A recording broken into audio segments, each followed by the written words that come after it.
Hi bachao, I am Mr. Suman Kumar. I welcome you to the second video of class 11 physics chapter 1 physical world. Students, इससे पहले जो है हम लोग class 11th के physics में फर्स्ट चैप्टर में जो हमारा चैप्टर है फिजिकल वर्ल्ड, उसमें हम लोगों ने जाना था कि फिजिक्स क्या होता है, what is the meaning of physics. And जो फिजिक्स में बेसिक प्रिंसिपल हैं जैसे कि यूनिफाई करना ढेर सारे फेनोमेनाज को किसी एक लॉ के साथ, या फिर किसी बड़े प्रॉब्लम को छोटे छोटे पार्ट में तोड़ करके समझना, जिसको हम लोग रिडक्शनिज्म बोलते थे, ये हम लोग ऑलरेडी पढ़ चुके हैं।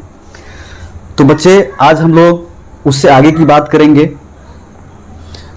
जिसमें हम लोगों को समझना है सबसे पहले कि हमारा सिलेबस क्या है। हम जो इन 2 सालों में पढ़ेंगे, हम क्या क्या पढ़ेंगे, हमारा स्कोप क्या है, ये चीज़ हम लोग जानेंगे। तो आज जो हमारा लेक्चर होगा, इसमें जो इस लेक्चर का ओवरव्यू होगा, सबसे फर्स्ट वो होगा scope and excitement.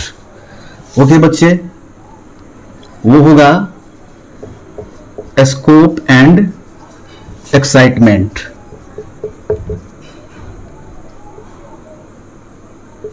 Excitement of physics. आज हम लोग इस चीज पर डिस्कस करेंगे कि स्कोप एंड एक्साइटमेंट का मतलब क्या होता है, ये भी जानेंगे। साथ में मैं आपको बता दूं कि स्कोप का मतलब होता है कि हमें पढ़ना क्या है, हमारा सिलेबस क्या है। तो इस चीज को जानने से पहले हम लोग थोड़ा सा और इससे रिलेटेड कुछ जानने की कोशिश करते हैं। जैसे कि होता क्या है बच्चे कि यहां से फिजिक्स 2 मेन ब्रांच में बंट जाते हैं। फिजिक्स के जो हैं मेनली 2 ब्रांच हैं, जो मेजर ब्रांचेज होते हैं। दुनिया का हर फिजिक्स इन्हीं 2 मेजर ब्रांचेज के अंदर आते हैं। जैसे कि मैं आपको बताऊं कौन कौन से ब्रांच हैं। तो देखिए, जो हमारा फिजिक्स है उनके 2 मेजर ब्रांचेज हैं। There are 2 major branches of physics. ये हमारी फिजिक्स की 2 बड़ी बड़ी ब्रांचेज हैं, जिनके अंदर सारे फिजिक्स आ जाते हैं। हम तो फिजिक्स के ढेर सारे ब्रांच पढ़ेंगे, नाम सुनेंगे, लेकिन दुनिया का कोई भी फिजिक्स का ब्रांच हो वो इन्हीं 2 ब्रांच के अंदर आएंगे। तो हमें इन दोनों को अगर समझ लेते हैं अगर हम, तो हमें कोई भी फिजिक्स हो, किसी भी ब्रांच में हो, कहीं भी हो, कौन सा ब्रांच में वो है वो हमको समझ में आ जाएगा। तो देखिए, हम सबसे पहले इसको जानते हैं कि हमारे फिजिक्स के जो मेजर ब्रांचेज हैं वो कौन कौन से हैं। तो सबसे पहले जो आता है हमारे फिजिक्स का जो ब्रांच है, मेजर ब्रांच, वो सबसे पहले आता है हमारे पास, एक आता है classical physics. Classical physics, classical physics. उसके बाद हमारे पास आता है मॉडर्न फिजिक्स।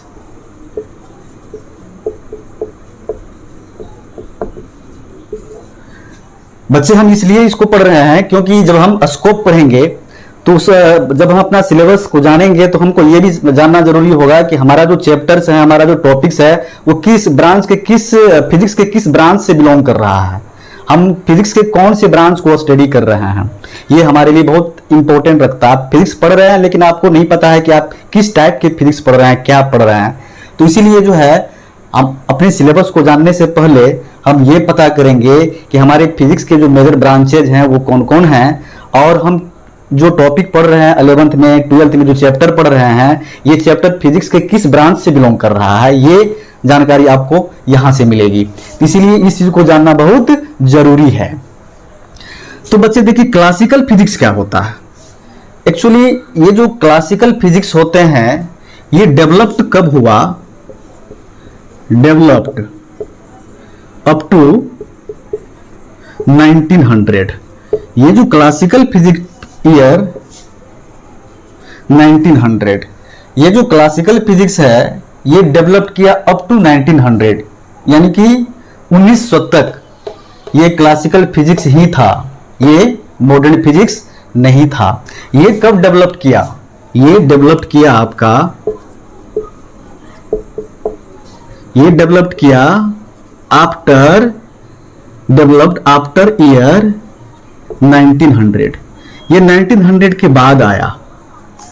जो मॉडर्न फिजिक्स है, या इसको क्वांटम फिजिक्स भी बोला जाता है, क्वांटम फिजिक्स। तो मॉडर्न फिजिक्स या क्वांटम फिजिक्स जो है वो आफ्टर 1900 आया, मतलब 1900 ईस्वी के बाद जो है ये मॉडर्न फिजिक्स का नाम हमें सुनाई देने लगा कि ये भी कोई चीज होती है। तो हम यहां पर इस तरह से बोल सकते हैं कि जो फिजिक्स 1900 से पहले या 1900 तक था वो क्लासिकल फिजिक्स था, जिसे हम लोग कहते हैं ना क्लासिकल सॉन्ग, क्लासिकल डांस, नहीं वही पुराना वाला। तो ये पुराना वाला है और ये नया वाला है। तो 1900 या 1900 पहले जो फिजिक्स था वो था क्लासिकल फिजिक्स, और 1900 के बाद यानी कि इसकी जो शुरुआत हुई मॉडर्न फिजिक्स की या क्वांटम फिजिक्स की, वो शुरुआत ही हुई 1900 के बाद। तो ये हुआ मॉडर्न फिजिक्स, नया वाला फिजिक्स। अब बात आती है कि ऐसा क्या हो गया कि 1900 से पहले वाला फिजिक्स को बोल दिया गया क्लासिकल फिजिक्स, और उसके बाद जो है 1900 से बाद वाले फिजिक्स को बोल दिया गया क्वांटम फिजिक्स या फिर मॉडर्न फिजिक्स। ऐसा क्या हो गया? तो देखिए बच्चे, इसके अंदर रीजन ये है कि 1900 से पहले हमारे पास इंस्ट्रूमेंट नहीं हुआ करते थे कि हम किसी छोटे छोटे पार्टिकल को स्टडी कर सके, जैसे atom, electron, proton, neutron, nucleus. जो पार्टिकल हमें दिखता नहीं है उसके बारे में स्टडी करना, उसके नेचर को स्टडी करना, उसके बिहेवियर को समझना पॉसिबल नहीं था, क्योंकि उस टाइम में हमारे पास कोई इंस्ट्रूमेंट नहीं हुआ करते थे ताकि हम एटम के अंदर झांक करके देख सके। तो 1900 से पहले क्या हुआ करता था कि बड़े बड़े चीज की स्टडी हुआ करता था। जो ऑब्जेक्ट हमें दिखता था, जो दिख रहा है, जो साइज में बड़ा हो, तो उसकी स्टडी हुआ करता था। तो क्लासिकल फिजिक्स से कहने का मतलब है कि यहाँ पर जो स्टडी होगी वो बड़े बड़े ऑब्जेक्ट की होगी, जिसका साइज बड़ा होगा, जो हमें दिखेगा। और मॉडर्न फिजिक्स के अंदर अगर हम जाते हैं तो यहाँ लिखा हुआ क्वांटम फिजिक्स। तो क्वांटम का मतलब क्या? छोटे छोटे पार्टिकल, इतने छोटे पार्टिकल कि आपको अपने नेकेड आई से नहीं दिखेंगे। आप उस पार्टिकल को अपनी फील्ड ऑफ परसेप्शन से फील नहीं कर सकते हैं। जैसे एटम को क्या आप अपने आंखों से देख सकते हैं? बिल्कुल नहीं देख सकते हैं। क्या इलेक्ट्रॉन को देख सकते हैं? नहीं देख सकते हैं। प्रोटॉन को देख सकते हैं? नहीं देख सकते हैं। न्यूट्रॉन को देख सकते हैं? नहीं देख सकते हैं। तो अगर हम छोटे छोटे पार्टिकल की बात करते हैं या छोटे छोटे पार्टिकल की स्टडी करते हैं तो वही होता है क्वांटम फिजिक्स, और उसी को बोलते हैं मॉडर्न फिजिक्स। 1900 के बाद क्या हुआ? हमारे पास टेक्नोलॉजी आया, इंस्ट्रूमेंट आया, हम तरह तरह के एक्सपेरिमेंट किए, और एक्सपेरिमेंट करने के बाद हमने एटम को भी जाना, उस एटम के सब एटॉमिक पार्टिकल को भी जाना, और उसके नेचर और बिहेवियर को भी समझा। कब समझा? 1900 से पहले नहीं, 1900 के बाद। इसीलिए ये बाद वाले फिजिक्स है, 1900 के बाद वाले फिजिक्स है, क्योंकि छोटे छोटे पार्टिकल को हम समझे हैं 1900 के बाद, इसीलिए ये है मॉडर्न फिजिक्स या फिर क्वांटम फिजिक्स। तो अब देखिए यहाँ पे हम इस क्लासिकल फिजिक्स के अंदर अगर हम जाएंगे तो यहाँ पर जो हम स्टडी करेंगे किसी ऑब्जेक्ट का, यानी कि ये जो क्लासिकल फिजिक्स है इसके अंदर अगर कोई फेनोमेना हो रहा है तो उस फेनोमेना में जो ऑब्जेक्ट इन्वॉल्व हो रहे हैं, कोई मैटर, उसका साइज बड़ा होगा, वो हमें दिखेगा। जैसे एग्जांपल के लिए मान लीजिए रोड पे कोई गाड़ी चल रही है, रोड पे कोई गाड़ी चल रही है, कोई कार जा रही है, तो कार तो आपको दिख रहा है कि कार जा रही है, किस स्पीड से जा रही है वो भी आपको दिख रहा है, धीरे जा रही है कि तेजी से जा रही है, साइज छोटा है या बड़ा है, हल्का है या भारी है। आप अपने फील्ड ऑफ परसेप्शन से हर चीज को फील कर सकते हो, हर चीज को ऑब्जर्व कर सकते हो। लेकिन अगर वहीं पर कोई छोटा सा पार्टिकल होता उस कार की जगह पे, इतना छोटा कि आपको दिखता ही नहीं, तो क्या आप उस फेनोमेना को एक्सप्लेन कर पाते? जैसे आपने कार, चलती हुई कार, गाड़ी का चलना क्या है? एक फेनोमेना है। आपने तो इसको एक्सप्लेन कर दिया कि गाड़ी इस स्पीड से जा रही है, गाड़ी का साइज इतना बड़ा है, गाड़ी जो है लग रहा है जैसे बहुत भारी है, बहुत उसका वजन है, मास ज्यादा है, तो आपने उसको देखा तो एक्सप्लेन कर दिया उसके हर चीज को, लेकिन जो आपको दिखता नहीं है आप उसके बारे में कुछ भी एक्सप्लेन नहीं कर सकते हैं।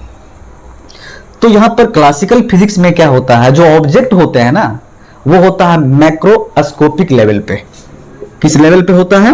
मैक्रोस्कोपिक लेवल पे।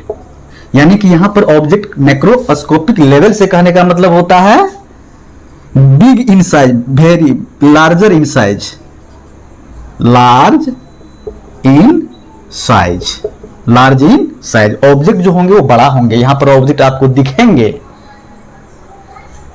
तो क्लासिकल फिजिक्स में जो ऑब्जेक्ट इन्वॉल्व होते हैं, कोई भी ऑब्जेक्ट, तो वहां पर उस ऑब्जेक्ट का साइज जो होता है वो बड़ा होता है, वो हमें दिखता है। लेकिन क्वांटम फिजिक्स में या मॉडर्न फिजिक्स में जो ऑब्जेक्ट इन्वॉल्व होते हैं उसका साइज क्या होता है? वेरी स्मॉल होता है, बहुत छोटा, वेरी स्मॉल इन साइज होता है। तो ऐसे पार्टिकल जिसका साइज बहुत छोटा हो, हमें नहीं दिखे, तो ऐसे पार्टिकल को हम क्या लिखेंगे? उसको लिखेंगे microscopic level, microscopic level, microscopic level. इसका मतलब होता है very small in size, very small in size. ठीक है, यही होता है classical physics and modern physics. Okay student, तो मॉडर्न फिजिक्स में हम लोग क्या करेंगे? छोटे छोटे पार्टिकल की स्टडी करेंगे। जैसे कौन कौन से पार्टिकल की स्टडी करेंगे हम लोग? छोटे छोटे पार्टिकल में, जैसे एग्जांपल के रूप में हम ले लेंगे तो लेंगे एटम, न्यूक्लियस, न्यूक्लियाई, न्यूक्लियाई, उसके बाद इलेक्ट्रॉन, प्रोटॉन, न्यूट्रॉन, फोटोन।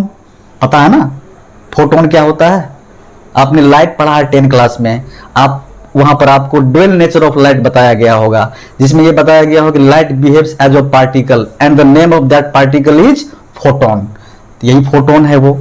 उसके बाद यहां पर स्टडी करेंगे और भी चीज का, जैसे सेमीकंडक्टर, सेमीकंडक्टर। ये सेमीकंडक्टर क्या होता है बच्चे? ये सेमीकंडक्टर ऐसे एक कंडक्टर है, लेकिन इसके अंदर जो होता है वो फ्री इलेक्ट्रॉन्स बहुत कम होते हैं। इस सेमीकंडक्टर का जो यूज है, जैसे कि हम लोग मोबाइल में मेमोरी कार्ड यूज करते हैं, तो उस मेमोरी कार्ड में सिलिकॉन होता है, आप देखे होंगे, वो भी सेमीकंडक्टर है। ठीक है, जो आपके घर में एलईडी बल्ब होता है, LED bulb, light emitting diode, LED TV, वो सारे सेमीकंडक्टर्स बेस्ड डिवाइस होते हैं, वही होता है सेमीकंडक्टर। तो इन सारी चीजों का अगर हम स्टडी करते हैं, छोटे छोटे पार्टिकल का, जैसे कि atom, nuclei, electron, proton, neutron, photon, semiconductor, इन सारी चीजों का अगर हम स्टडी कर रहे हैं तो हम पढ़ रहे हैं कौन सा फिजिक्स? मॉडर्न फिजिक्स, यानी कि क्वांटम फिजिक्स। अगर हम बड़े बड़े चीजों का स्टडी कर रहे हैं, जैसे कि अर्थ है, प्लैनेट है, ये सन के चारों तरफ घूम रहा है, तो अर्थ कितना बड़ा ऑब्जेक्ट है, मून कितना बड़ा ऑब्जेक्ट है, बहुत भारी ऑब्जेक्ट है, बहुत बड़ा ऑब्जेक्ट है। तो यहां पर क्लासिकल फिजिक्स में जो इन्वॉल्व होंगे, वो ऑब्जेक्ट जो इन्वॉल्व होंगे वो साइज में बहुत बड़े होंगे। अब बहुत बड़े का मतलब ये नहीं समझ ले आप कि हर ऑब्जेक्ट अर्थ या फिर सन के जैसा बड़ा होगा। हो सकता है आपके हाथ में एक बॉल भी हो, क्रिकेट खेलने वाला बॉल, आप बॉल को फेंक रहे हैं, बॉल को रोलिंग कर रहे हैं, तो बॉल भी ऐसा नहीं है कि वो पार्टिकल है, हम उसको इस फिजिक्स में स्टडी करेंगे। वो बॉल आपको दिख रहा है, बॉल को आप रोल कर दीजिए, फेंक दीजिए, तो बॉल तेजी से जा रहा है कि धीरे से जा रहा है वो आपको दिखेगा। बॉल का मास कम है या ज्यादा है वो आपको फील होगा। कितने फोर्स आपने लगाया ये भी आपको फील होगा। कम फोर्स लगाए होंगे धीरे से गया होगा, ज्यादा फोर्स लगाए होंगे तेजी से गया होगा। तो हर चीज यहाँ हमें फील हो रहा है, जो भी फिनोमेना हो रहा है उस बॉल के साथ वो हमें फील हो रहा है। ठीक है, तो इस तरह का स्टडी हम लोग क्लासिकल फिजिक्स के अंदर करते हैं। अब बात आती है कि क्लासिकल फिजिक्स, आप इसको नोट कर सकते हैं। तो हमारे फिजिक्स के दो बहुत बड़े ब्रांच हैं, एक है क्लासिकल फिजिक्स, दूसरा है मॉडर्न फिजिक्स। तो क्लासिकल फिजिक्स जिसमें हम बड़े बड़े ऑब्जेक्ट की स्टडी करते हैं, या फिर जो डेवलप हुआ अप टू 1900, उसके अंदर हम लोग क्या क्या स्टडी करते हैं पहले उसको भी देख लेते हैं। हम लोग क्लासिकल फिजिक्स के अंदर कौन कौन सी चीजें स्टडी करते हैं बच्चे? हम लोग क्लासिकल फिजिक्स के अंदर जो स्टडी करते हैं वो जैसे मैकेनिक्स, मैकेनिक्स ये क्या होता है सर? मैकेनिक्स का मतलब सिंपल समझो आपकी मोशन होता है। फिलहाल क्या होता है? मोशन होता है। ठीक है, हम लोग मैकेनिक्स स्टडी करते हैं। उसके बाद थर्मोडायनामिक्स स्टडी करते हैं। थर्मोडायनामिक्स ये सब क्या है? मैकेनिक्स, थर्मोडायनामिक्स क्या है ये सब? ये सारे ब्रांचेज ऑफ फिजिक्स हैं। और ये सारे छोटे छोटे ब्रांच किस बड़े ब्रांच के अंदर आते हैं? हमने बताया कि फिजिक्स के दो मेजर ब्रांच है, मेन ब्रांच है, एक क्लासिकल और एक मॉडर्न। ये छोटे छोटे जो ब्रांच हैं ये सारे आते हैं किस ब्रांच के अंदर? क्लासिकल ब्रांच के अंदर, क्लासिकल फिजिक्स के अंदर आते हैं। उसके बाद हम लोग इसमें स्टडी करते हैं इलेक्ट्रिसिटी, जो हम लोग 10 क्लास से पढ़ के आए हैं, इलेक्ट्रिसिटी। उसके बाद हम लोग इस फिजिक्स के अंदर क्या और क्या स्टडी करते हैं? साउंड, साउंड स्टडी करते हैं। और क्या स्टडी करते हैं इसके अंदर हम लोग? इसके अंदर और भी चीज स्टडी करने के लिए होता है, जैसे ऑप्टिक्स, जैसे ऑप्टिक्स लिख सकते हैं, ऑप्टिक्स, इलेक्ट्रोमैग्नेटिज्म 5 6, इलेक्ट्रोमैग्नेटिज्म, मैग्नेटिज्म, ये सब सारे हम लोग जो स्टडी करते हैं। जो मैकेनिक्स है, मैकेनिक्स मतलब समझो मोशन। थर्मोडायनामिक्स का मतलब study of heat, study of temperature. हम लोग जो स्टडी करते हैं हीट के बारे में, टेम्परेचर के बारे में, वही होता है थर्मोडायनामिक्स। एक्चुअली थर्मो का मतलब ही होता है हीट। इलेक्ट्रिसिटी सबको पता है क्या होता है? Static electricity, current electricity, electrostatics, electrodynamics, यही सारी इलेक्ट्रिसिटी होते हैं। साउंड सबको पता है क्या होता है? एनर्जी है। ऑप्टिक्स, ऑप्टिक्स मतलब लाइट से रिलेटेड जितने भी फिनोमेनाज हैं वही ऑप्टिक्स होता है। उस लाइट से रिलेटेड जितने फिनोमेनाज होते हैं वो सारे हम लोग स्टडी करते हैं किस फिजिक्स के अंदर? ऑप्टिक्स के अंदर। Optics is a branch of physics which deals with the study of light and related to its फिनोमेनाज।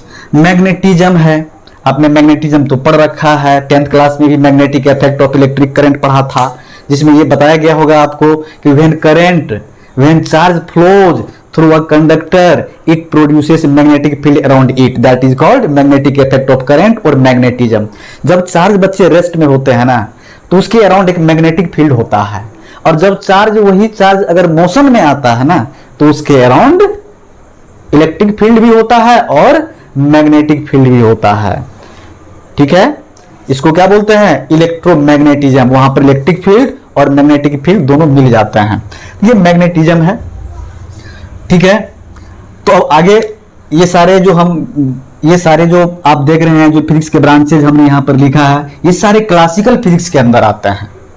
ठीक है, अब हम चलते हैं थोड़ा सा मॉडर्न फिजिक्स के अंदर। अच्छे से आप समझेंगे, ये जो हमने लिखा है बच्चे, ये जितने ब्रांचेज हमने आपको लिख करके दिया है ये सारे क्लासिकल फिजिक्स है, क्लासिकल फिजिक्स हैं।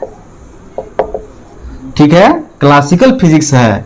और ये क्लासिकल फिजिक्स के अंदर ये जितने भी सारे ये ब्रांच आ रहे हैं फिजिक्स के, इन सारे ब्रांच में जो ऑब्जेक्ट होंगे, जो पार्टिकल होंगे, वो साइज में बहुत बड़े होंगे, बिगर इन साइज होंगे। यानी कि यहां पर हमें स्टडी करना है किसी फिनोमेना का, बड़े बड़े फिनोमेना का, बड़े बड़े ऑब्जेक्ट के साथ।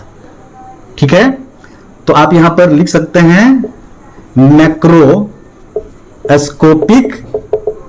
लेवल। ठीक है, क्लासिकल फिजिक्स। अब आती है बात यहां पर मॉडर्न फिजिक्स की, मॉडर्न फिजिक्स की, या इसको क्वांटम फिजिक्स। तो क्वांटम फिजिक्स के अंदर हम लोग क्या क्या स्टडी करेंगे? छोटे छोटे पार्टिकल की स्टडी करेंगे। और छोटे छोटे पार्टिकल की जब बात आती है, छोटे छोटे ऑब्जेक्ट की जब बात आती है, तो वहां पर हम ऑब्जेक्ट को किस लेवल में स्टडी करेंगे? ऑब्जेक्ट का लेवल क्या होगा? बड़ा होगा या फिर छोटा होगा? बहुत छोटा होगा। वो इतना छोटा होगा कि हम उसे अपने फील्ड ऑफ परसेप्शन से फील नहीं कर सकते हैं। मतलब उसके फेनोमेना हमें दिखाई नहीं देंगे कि हो क्या रहा है, ऐसे नेकेड आई से दिखाई नहीं देंगे कि हो क्या रहा है। जैसे एटम के अंदर इलेक्ट्रॉन घूम रहे हैं, क्या आपको दिखाई देता है घूमते हुए? नहीं ना दिखाई देता है। तो इलेक्ट्रॉन का घूमना किसी एटम के अंदर, एटम के ऑर्बिट में इलेक्ट्रॉन का घूमना एक क्या है, फिनोमेना है। जिस तरह से सन का सूर्य के चारों तरफ घूमना क्या है, एक फिनोमेना है। उसी तरह से तो सन अगर सूर्य के चारों ओर अगर सन घूम रहा है तो आप सब, सन तो बहुत बड़ा है, आपको दिख सकता है घूमते हुए, लेकिन क्या इलेक्ट्रॉन अगर घूमे एटम के चारों ओर उसके ऑर्बिट में तो दिखाई देगा, नहीं दिखाई देगा। तो यहां पर आपको फेनोमेना दिखाई नहीं देते हैं, बहुत छोटे पार्टिकल यहां रहता है। तो छोटे पार्टिकल के साथ अगर हम फिजिक्स को डील कर रहे हैं तो ऐसे फिजिक्स कहलाते हैं मॉडर्न फिजिक्स या फिर क्वांटम फिजिक्स। तो यहां पर हम छोटे छोटे पार्टिकल की बात करेंगे, जैसे एटम की बात करेंगे, न्यूक्लियाई की बात करेंगे, यहां पर इलेक्ट्रॉन की बात करेंगे, प्रोटॉन की बात करेंगे, फोटोन की बात करेंगे, न्यूट्रॉन की बात करेंगे, है ना। इस तरह के हम पार्टिकल की बात करेंगे, छोटे छोटे पार्टिकल की बात करेंगे। अब कुछ बच्चे ये पूछेंगे कि सर क्लासिकल फिजिक्स में आपने तो ये ब्रांच आपने लिख दिया, बाकी ये सब जो पार्टिकल्स है इनका स्टडी हम लोग जिन ब्रांच में करेंगे उस ब्रांच का नाम भी तो बता दीजिए, और उस ब्रांच को रख दीजिए इसमें जाकर के मॉडर्न फिजिक्स में। तो चलिए वो भी कर देते हैं इसको। देखिए बच्चे, एटॉमिक फिजिक्स, एटॉमिक फिजिक्स इसके अंदर क्या होता है ना, हम लोग एटम का स्टडी करते हैं, ठीक है। इसके अंदर हम लोग क्या करते हैं, एटम का स्टडी करते हैं। एटम का स्टडी करने से कहने का मतलब यह है कि एटम के अंदर जो उसके सब एटॉमिक पार्टिकल्स होते हैं उनका स्टडी करते हैं, जैसे इलेक्ट्रॉन, प्रोटॉन, न्यूट्रॉन, उन सारी चीज का स्टडी होगा। एटॉमिक स्ट्रक्चर होगा एटम का, उसके बाद इलेक्ट्रॉन होगा, प्रोटॉन होगा, न्यूट्रॉन होगा, इन सभी सारी चीजों की स्टडी जो होगी वो एटॉमिक फिजिक्स के अंदर होगी, ठीक है। अब यहां आती है न्यूक्लियर फिजिक्स। ये न्यूक्लियर फिजिक्स के अंदर हम लोग क्या करेंगे, न्यूक्लियस की स्टडी करेंगे। न्यूक्लियस की स्टडी करेंगे। न्यूक्लियस के अंदर क्या क्या प्रेजेंट होते हैं, प्रोटॉन एंड न्यूट्रॉन होते हैं, प्रोटॉन होते हैं, न्यूट्रॉन होते हैं। तो हम लोग जब न्यूक्लियस की स्टडी करेंगे तो उसके अंदर जो प्रोटॉन है, न्यूट्रॉन है, उसके नेचर को भी जानेंगे। बाकी ये न्यूक्लियर एनर्जी, न्यूक्लियस के अंदर से जो एनर्जी रिलीज होता है न्यूक्लियर रिएक्शन के टाइम में, हम उस एनर्जी की भी स्टडी करते हैं यहां पर। जैसे कि आप लोगों ने पढ़ा होगा कि जब सन जो है वहां पर एक रिएक्शन हो रहा है, न्यूक्लियर रिएक्शन, जिसको हम लोग बोलते हैं फिजन या फ्यूजन, जहां पर क्या होता है, एक बड़ा सा न्यूक्लियस ब्रेक होता है और छोटे छोटे न्यूक्लियस में बंट जाते हैं। जब बड़ा सा न्यूक्लियस ब्रेक डाउन होता है तो उसमें से ढेर सारे एनर्जी रिलीज होती है, जिसको बोलते हैं न्यूक्लियर एनर्जी। जब छोटे छोटे न्यूक्लियस टूट करके एक बड़ा न्यूक्लियस भी बनता है ना, तो उस टाइम में भी वहां से एनर्जी रिलीज होता है, जिसको बोलते हैं न्यूक्लियर एनर्जी। तो इस तरह की जो न्यूक्लियर एनर्जी होती है वो स्टडी किया जाता है फिजिक्स के इस ब्रांच में, न्यूक्लियर फिजिक्स में, ठीक है स्टूडेंट। यहां पर न्यूक्लियर फिजिक्स में न्यूक्लियर एनर्जी की भी बात होती है, यहां पर यह स्टडी किया जाता है। चाहे वो न्यूक्लियर फिजिक्स हो या फिर एटॉमिक फिजिक्स हो, वो सारे आएंगे किसमें, मॉडर्न फिजिक्स में या फिर क्वांटम फिजिक्स, उसको हम बोलेंगे। तो यही होता है modern physics and quantum physics, ठीक है। Any problem? No problem. आप लिख सकते हैं, स्क्रीनशॉट ले सकते हैं। ओके स्टूडेंट्स, चलिए अब कुछ आपको हम नोट्स करवा देते हैं। अगर आपसे कोई पूछे कि व्हाट इज क्लासिकल फिजिक्स, तो आप उसको कैसे बताएंगे, कैसे उसको डिफाइन करेंगे कि व्हाट इज क्लासिकल फिजिक्स। तो चलिए इसको हम लिखते हैं, क्लासिकल फिजिक्स क्या होता है। क्लासिकल फिजिक्स आप लिखेंगे द ब्रांच ऑफ फिजिक्स, लिखिए द ब्रांच, क्लासिकल फिजिक्स क्या होता है, the branch of physics, the branch of physics which deals, the branch of physics which defines which defines mechanics which defines mechanics,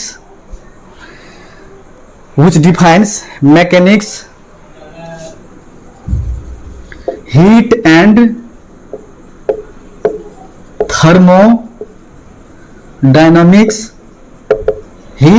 thermodynamics, sound,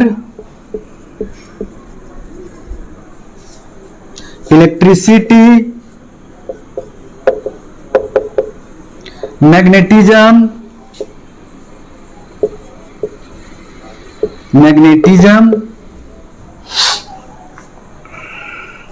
optics and optics. यही होता है classical physics. ठीक है, जैसे कि आपने यहां पर लिखा है व्हिच डिफाइंस मैकेनिक्स, तो मैकेनिक्स का मतलब होता है सिंपल मोशन।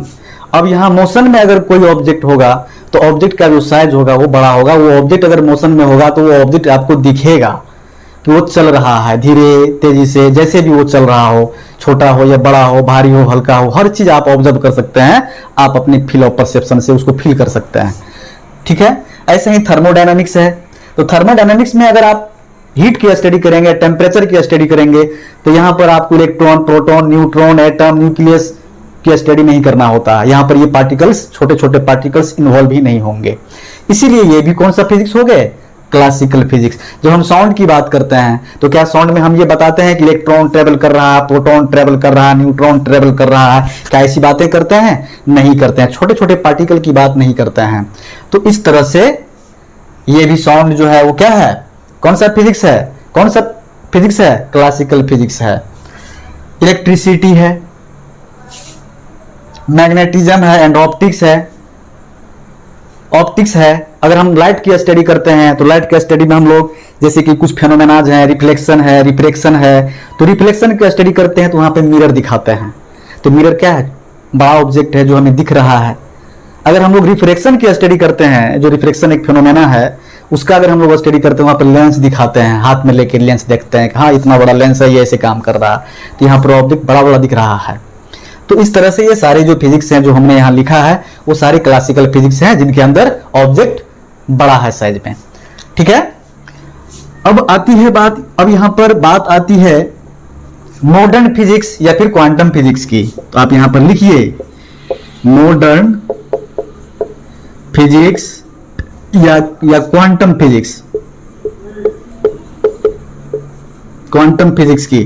तो आप यहां पर लिखिए it is the branch of physics, it is the branch of physics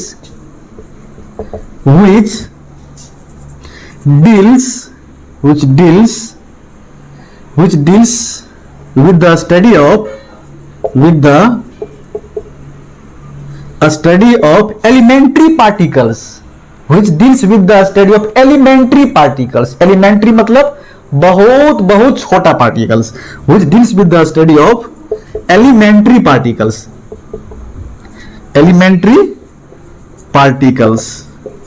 like atoms, लिख सकते हैं atoms, nuclei, electron, proton, neutron, photon, कितना लिखेंगे, photon, semiconductor and semi conductor etcetera. यही होता है मॉडर्न फिजिक्स, यही होता है बच्चे मॉडर्न फिजिक्स।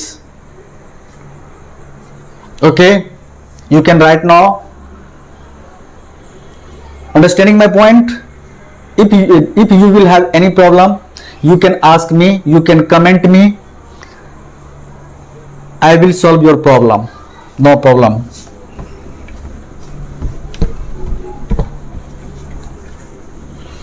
ओके बच्चे, तो इतनी बात आपको समझ में आ गई। अब हम लोग बात करते हैं इसके अंदर अब हम लोग कुछ और भी बात करेंगे इसके अंदर, जैसे कि हम लोगों ने जाना कि मैकेनिक्स, तो मैकेनिक्स होता क्या है ये आप सबको पता है कि मैकेनिक्स क्या होता है। आप लोग 9th क्लास में जो चैप्टर पढ़े हैं, 9th क्लास में जो आपने पढ़ रखा है मोशन, वो क्या थे? मैकेनिक्स थे।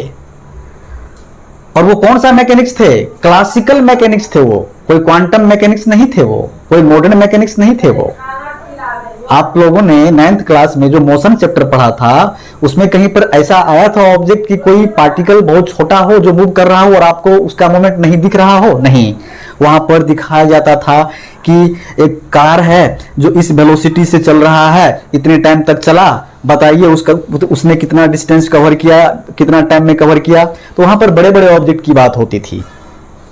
तो क्लासिकल फिजिक्स को भी आप दो तरह से बांट सकते हैं, जैसे कि बोल सकते हैं क्लासिकल मैकेनिक्स भी होगा। क्लासिकल मैकेनिक्स आप बोल सकते हैं, क्लासिकल मैकेनिक्स में क्या होगा, बड़े बड़े ऑब्जेक्ट इन्वॉल्व होंगे। और क्वांटम मैकेनिक्स जब आएगा तो वहां पर छोटे छोटे ऑब्जेक्ट इन्वॉल्व होंगे, लेकिन वहां पर भी मोशन ही होगा ऑब्जेक्ट का। ठीक है, मैकेनिक्स का मतलब सिर्फ मोशन होता है।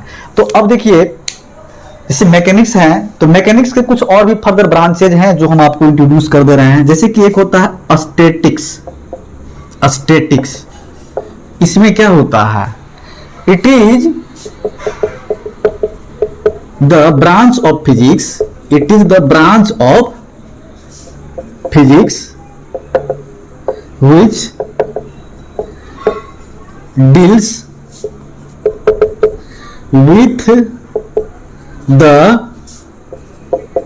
study of an object at rest। ये भी जो स्टैटिक्स है यह भी एक मैकेनिक्स का ये ब्रांचेज है स्टैटिक्स। लेकिन इसमें क्या हो रहा है कि बॉडी मूवमेंट में नहीं है, लेकिन यहां फिर भी फिजिक्स काम कर रहा है।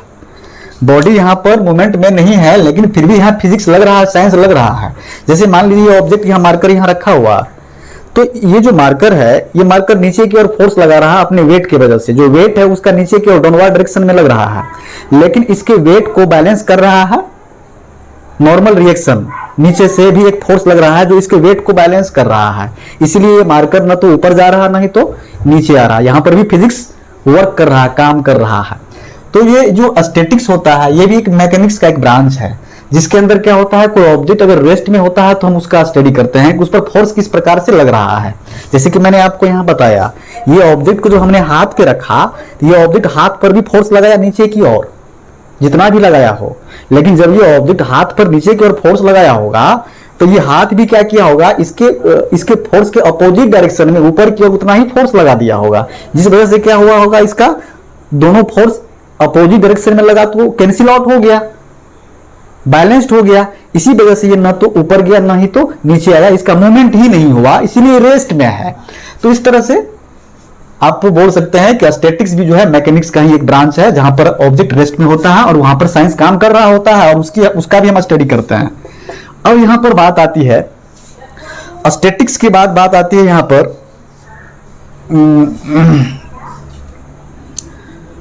डायनामिक्स की। चलिए, काइनेमैटिक्स ये काइनेमैटिक्स क्या होता है? काइनेमैटिक्स क्या होता है? तो देखिए बच्चे, ये काइनेमैटिक्स क्या होता है? काइनेमैटिक्स का मतलब होता है ऑब्जेक्ट मोशन में होता है, लेकिन वो मोशन में किस वजह से है हमें इस चीज को नहीं बताना होता है। जैसे मान लीजिए कोई ऑब्जेक्ट अगर मोशन में है तो उस पर तो फोर्स लग रहा होगा। मोशन में कोई ऑब्जेक्ट किस वजह से है? फोर्स की वजह से है, लेकिन वहां पर हमें फोर्स नहीं बताना है कि फोर्स लग रहा है तो वो मोशन में है। तो इस तरह के जो फिजिक्स होते हैं जिसमें सिर्फ हम मोशन को एक्सप्लेन करते हैं कि हाँ मोशन में है, वो किस स्पीड से चल रहा है, कितने टाइम में कहां से कहां पहुंचा, ये सब कैलकुलेशन हम सिर्फ देते हैं, और वहां पर किस वजह से वो चल रहा है हम इसकी जानकारी नहीं देते हैं। तो यहां पर लिख सकते हैं आप, it is the branch of physics, it is the branch of physics which deals which deals with the study of an object in motion without considering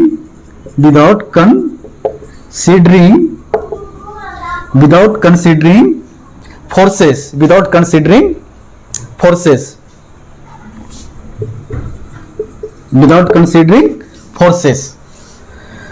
जैसे एग्जांपल के लिए मैं आपको बताऊं कि कोई ऑब्जेक्ट अगर मोशन में होता है तो आप यहां पर इक्वेशन ऑफ मोशन लगाते हो। कोई भी फिजिकल क्वांटिटी जो उसमें इन्वॉल्व हो रहे हैं उसको फाइंड करने के लिए, उसको कैलकुलेट करने के लिए, तो लिखते हो v is equal to u plus a t, या आप लिखते हो s is equal to u t plus half a t square, या फिर आप लिखते हो यहां पर v square is equal to u square plus 2as। देखिए तो ये सारे जो फॉर्मूलाज हैं, कहीं पर इसमें फोर्स इन्वॉल्व हो रहा है? नहीं हो रहा है। जब फोर्स इन्वॉल्व नहीं हो रहा है तो इसका मतलब है कि कोई ऑब्जेक्ट अगर मोशन में हो तो किस वजह से मोशन में हो उस चीज को हम एक्सप्लेन नहीं करना है। अगर हम इस तरह का फिजिक्स को अगर हम पढ़ रहे हैं जिसमें कि किसी ऑब्जेक्ट के मोशन की वजह को एक्सप्लेन नहीं कर रहे हैं तो ऐसे फिजिक्स को बोला जाता है काइनेमेटिक्स, और वो भी पार्ट होता है किसका? मैकेनिक्स का। ठीक है, तो इस तरह से आप काइनेमेटिक्स को डिफाइन कर सकते हो। ओके, लिखिए बच्चे जल्दी से।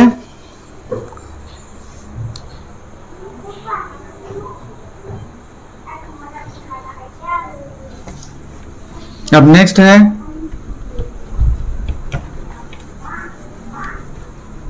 डायनामिक्स। अब नेक्स्ट है ये डायनामिक्स क्या होता है? ये डायनामिक्स मैकेनिक्स का ही एक फर्दर ब्रांच है। और इसमें क्या होता है स्टूडेंट, जब कोई ऑब्जेक्ट मोशन में होता है तो मोशन में वो किस वजह से है ये हमें बताना होता है, यानी कि आपको वहां पर फोर्स का भी कैलकुलेशन देना होगा। जैसे कोई ऑब्जेक्ट मोशन में है तो कितना फोर्स उस पर लग रहा है ये भी आपको कैलकुलेशन देना होगा, यानी कि रीजन बताना होगा मोशन का।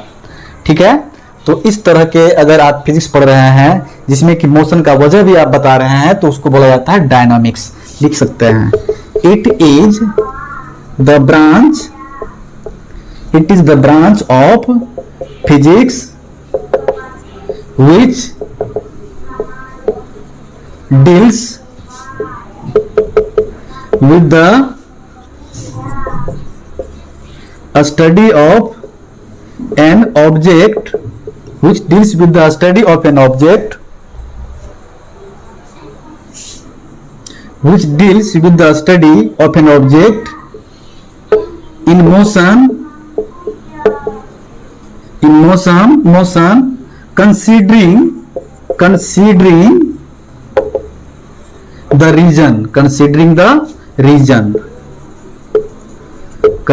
the region आप ये लिख सकते हैं। Okay students, it is clear? Any problem?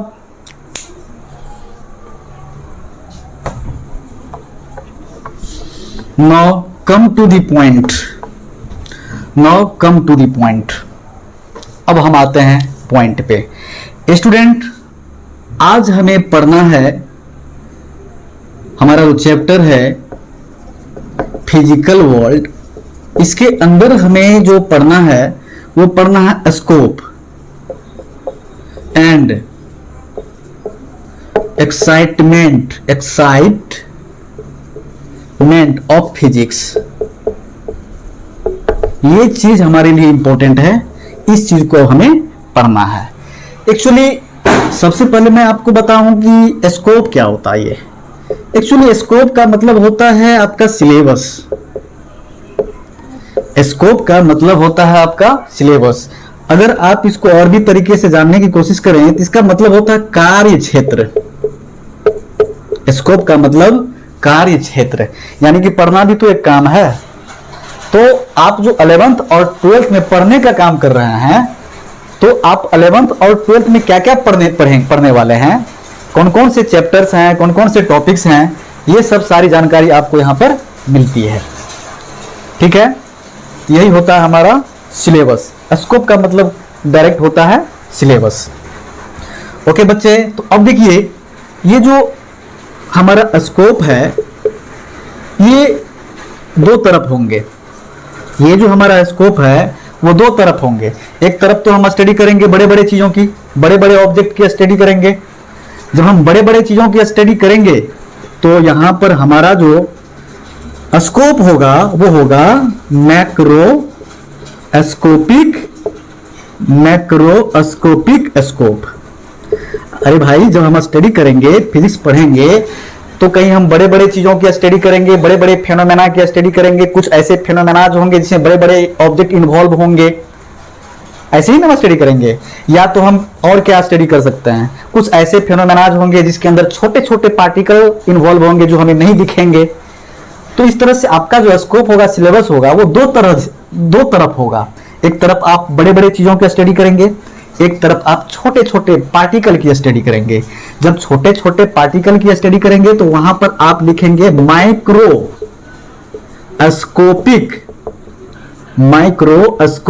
Scope. अरे माइक्रोस्कोपिक मतलब क्या? माइक्रो मतलब क्या? बहुत छोटा। माइक्रोस्कोपिक, माइक्रोस्कोप से हम छोटे छोटे चीज को देखते हैं। यहां पर पार्टिकल इतना छोटा होगा कि माइक्रोस्कोप से भी देखना इम्पॉसिबल है।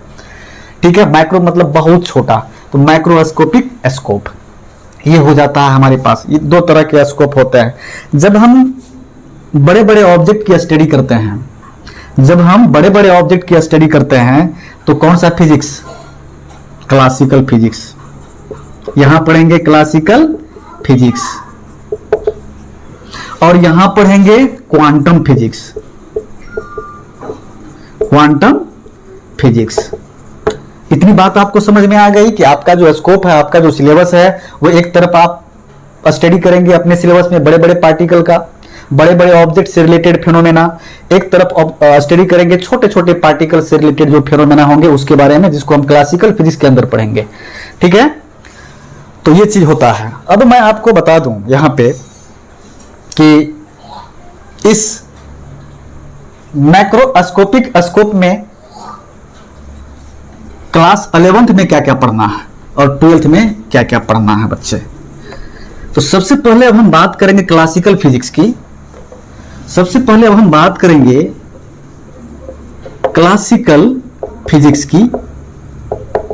क्लासिकल फिजिक्स की बात करेंगे, यानी कि हम बात करेंगे मैक्रोस्कोपिक लेवल पे बात करेंगे। ठीक है, अब हम बात करेंगे मैक्रोस्कोपिक लेवल पे क्लासिकल फिजिक्स में। ठीक है, तो क्लासिकल फिजिक्स में मैक्रोस्कोपिक लेवल पे अगर हम बात करें तो सबसे पहले हमें पढ़ना है, क्या पढ़ना है? सबसे पहले चैप्टर, क्या नाम है चैप्टर का? सबसे पहले हमें पढ़ना होता है स्टूडेंट्स मैकेनिक्स। क्लास 11th में मैकेनिक्स पढ़ना होता है। आप 9th क्लास में भी मैकेनिक्स पढ़े हुए हैं, 9th क्लास से मैकेनिक्स पढ़ के आए हुए हैं। ठीक है, क्लास 11th में भी वही चीज आपको पढ़ना है, मैकेनिक्स। क्लास 11th में, यहां पर 11th में आपको मैकेनिक्स पढ़ना है। उसके बाद आपको यहां पर पढ़ना है थर्मोडायनामिक्स। ठीक है, ये भी पढ़ना है आपको क्लास 11th में। मैकेनिक्स में क्या क्या आपको पढ़ना है? मैकेनिक्स में मोशन, अभी बताएंगे क्या क्या पढ़ना है। पहले तो देखो कि 11th में आपको जो है क्लासिकल फिजिक्स के अंदर मैक्रोस्कोपिक लेवल पे बड़े बड़े ऑब्जेक्ट से रिलेटेड जो फेनोमेनाज होंगे, क्या क्या आपको पढ़ना है। एक तो पढ़ना है मैकेनिक्स 11th में, इसका मतलब मोशन होता है। थर्मोडायनामिक्स का मतलब सिंपल हीट होता है, जिसमें हम हीट, टेम्परेचर, इन सब चीजों की स्टडी करते हैं। अब बात आती है यहां पर क्लास 12th की। तो क्लास 12th में हम लोग क्या पढ़ेंगे? क्लास 12th में हम लोग इलेक्ट्रोमैग्नेटिज्म पढ़ते हैं। क्या पढ़ते हैं? इलेक्ट्रोमैग्नेटिज्म। यहीं पे लिख देते हैं, इलेक्ट्रोमैग्नेटिज्म पढ़ते हैं। ये इलेक्ट्रोमैग्नेटिज्म जो है बच्चे, हमारे फिजिक्स की बहुत बड़ी ब्रांच है। लगभग आपका जो है, जो सिलेबस होगा 11th और 12th में, उसका मैक्सिमम पार्ट यही कवर करेगा, इलेक्ट्रोमैग्नेटिज्म। ठीक है, ये इलेक्ट्रोमैग्नेटिज्म हम पढ़ेंगे। इलेक्ट्रोमैग्नेटिज्म से कहने का मतलब क्या, ये फिजिक्स की वह ब्रांच है जो इलेक्ट्रोस्टैटिक्स को भी डील करेगा। इलेक्ट्रोस्टैटिक्स भी एक बहुत बड़ा चैप्टर आएगा जो पढ़ना है आपको 12th में, first chapter electric charges and field. उसके बाद आएगा इलेक्ट्रोडायनामिक्स, इलेक्ट्रोडायनामिक्स, उसी में इलेक्ट्रोमैग्नेटिक वेव भी आता है, उसी में मैग्नेटिज्म भी आ जाता है। ये इलेक्ट्रोमैग्नेटिज्म जो है ये बहुत बड़ी ब्रांच है जो आपको 12th क्लास में पढ़ना है। तो ये आप 12th में पढ़ेंगे इलेक्ट्रोमैग्नेटिज्म। जब आप 12th में जाएंगे तो ये आप पढ़ेंगे इलेक्ट्रोमैग्नेटिज्म। उसके बाद इसमें आप पढ़ेंगे ऑप्टिक्स। ठीक है, ये भी 12th क्लास में पढ़ेंगे। ये सारे जो हमने बताया आपको कि 11th और 12th, ये सारे क्लासिकल फिजिक्स के अंदर आते हैं। यानी यहाँ पर जो भी आप स्टडी करेंगे, जब आप स्टडी करने लगेंगे मैकेनिक्स का, थर्मोडायनामिक्स का, इलेक्ट्रोमैग्नेटिज्म का, ऑप्टिक्स का, तो यहाँ पर आपको जो ऑब्जेक्ट दिखेंगे ना, जो ऑब्जेक्ट इन सारे फेनोमेनाज में इन्वॉल्व होंगे वो बड़ा बड़ा साइज का होगा। वहां पर electron, proton, neutron, nuclei, atoms involve नहीं होंगे। तो यहाँ पर ये सारे क्लासिकल फिजिक्स हैं। ये सिर्फ 11th और 12th में आपको ये पढ़ना है। चलिए अब हम देखते हैं इसको। अब हम देखते हैं कि हमको मैकेनिक्स के अंदर क्या क्या पढ़ना है 11th में, फिर थर्मोडायनामिक्स के अंदर क्या क्या पढ़ना है 11th में। अब इस चीज को भी तो हम जाने क्लास 11th में। देखिए बच्चे, अब क्या है, अब हम यहां जानेंगे कि हमें सबसे पहले क्लास 11th की बात करते हैं। क्लास 11th में जो है हमें मैकेनिक्स के अंदर क्या क्या पढ़ना होता है, इस मैकेनिक्स के अंदर क्या क्या पढ़ना होता है। क्लास 11th में मैकेनिक्स के अंदर क्या क्या पढ़ना होता है, यानी कि आप जो ये पढ़ रहे हैं मैकेनिक्स, इसके अंदर आप क्या क्या पढ़ेंगे। ये मैकेनिक्स कौन सा फिजिक्स है, क्लासिकल फिजिक्स है, इतना याद रखिएगा। जो भी अभी हम पढ़ रहे हैं ये सारे क्या हैं, यहां पर आप लिख सकते, यहां पर जो ऑब्जेक्ट होंगे वो मैक्रोस्कोपिक, सारे ऑब्जेक्ट मैक्रोस्कोपिक होंगे, बड़े होंगे साइज में। इतना ध्यान रखना है आपको। 11th और 12th में अभी हमने जो आपको बताया है वो सारे अभी हमने बताया है मैक्रोस्कोपिक लेवल पे स्टडी कर रहे हैं ऑब्जेक्ट का। जो भी फिजिक्स चाहे मैकेनिक्स हो, थर्मोडायनामिक्स हो, इलेक्ट्रोमैग्नेटिज्म हो, ऑप्टिक्स हो, वो सारे मैक्रोस्कोपिक लेवल पे स्टडी होगा। ठीक है, तो मैकेनिक्स के अंदर सबसे पहले आपको क्या पढ़ना होता है, मैकेनिक्स के अंदर सबसे पहले आपको क्या पढ़ना होता है।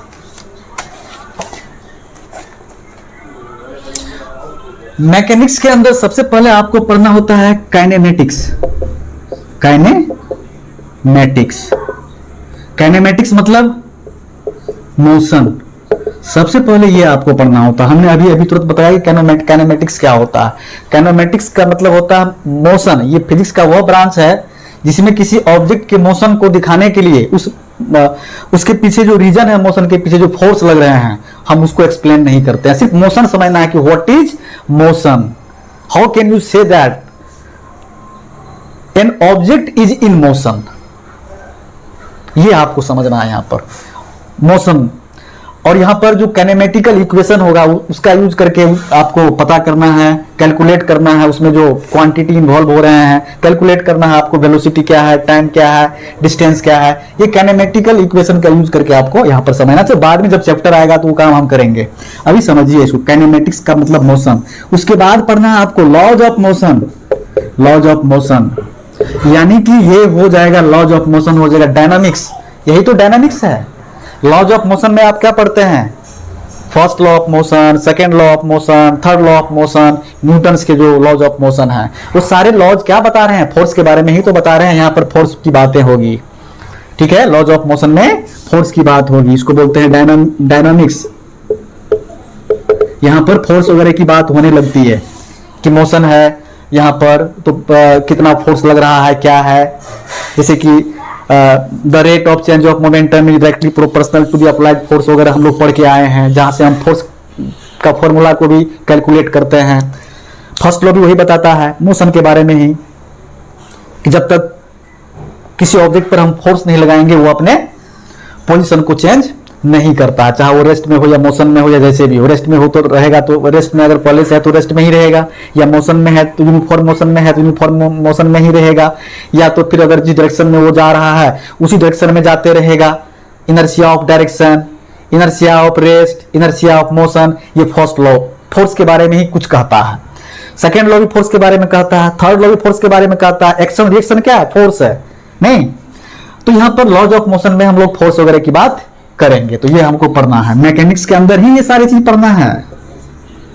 क्लास 11th में काइनेमेटिक्स पढ़ना है, यानी मोशन, लॉज ऑफ मोशन पढ़ना है।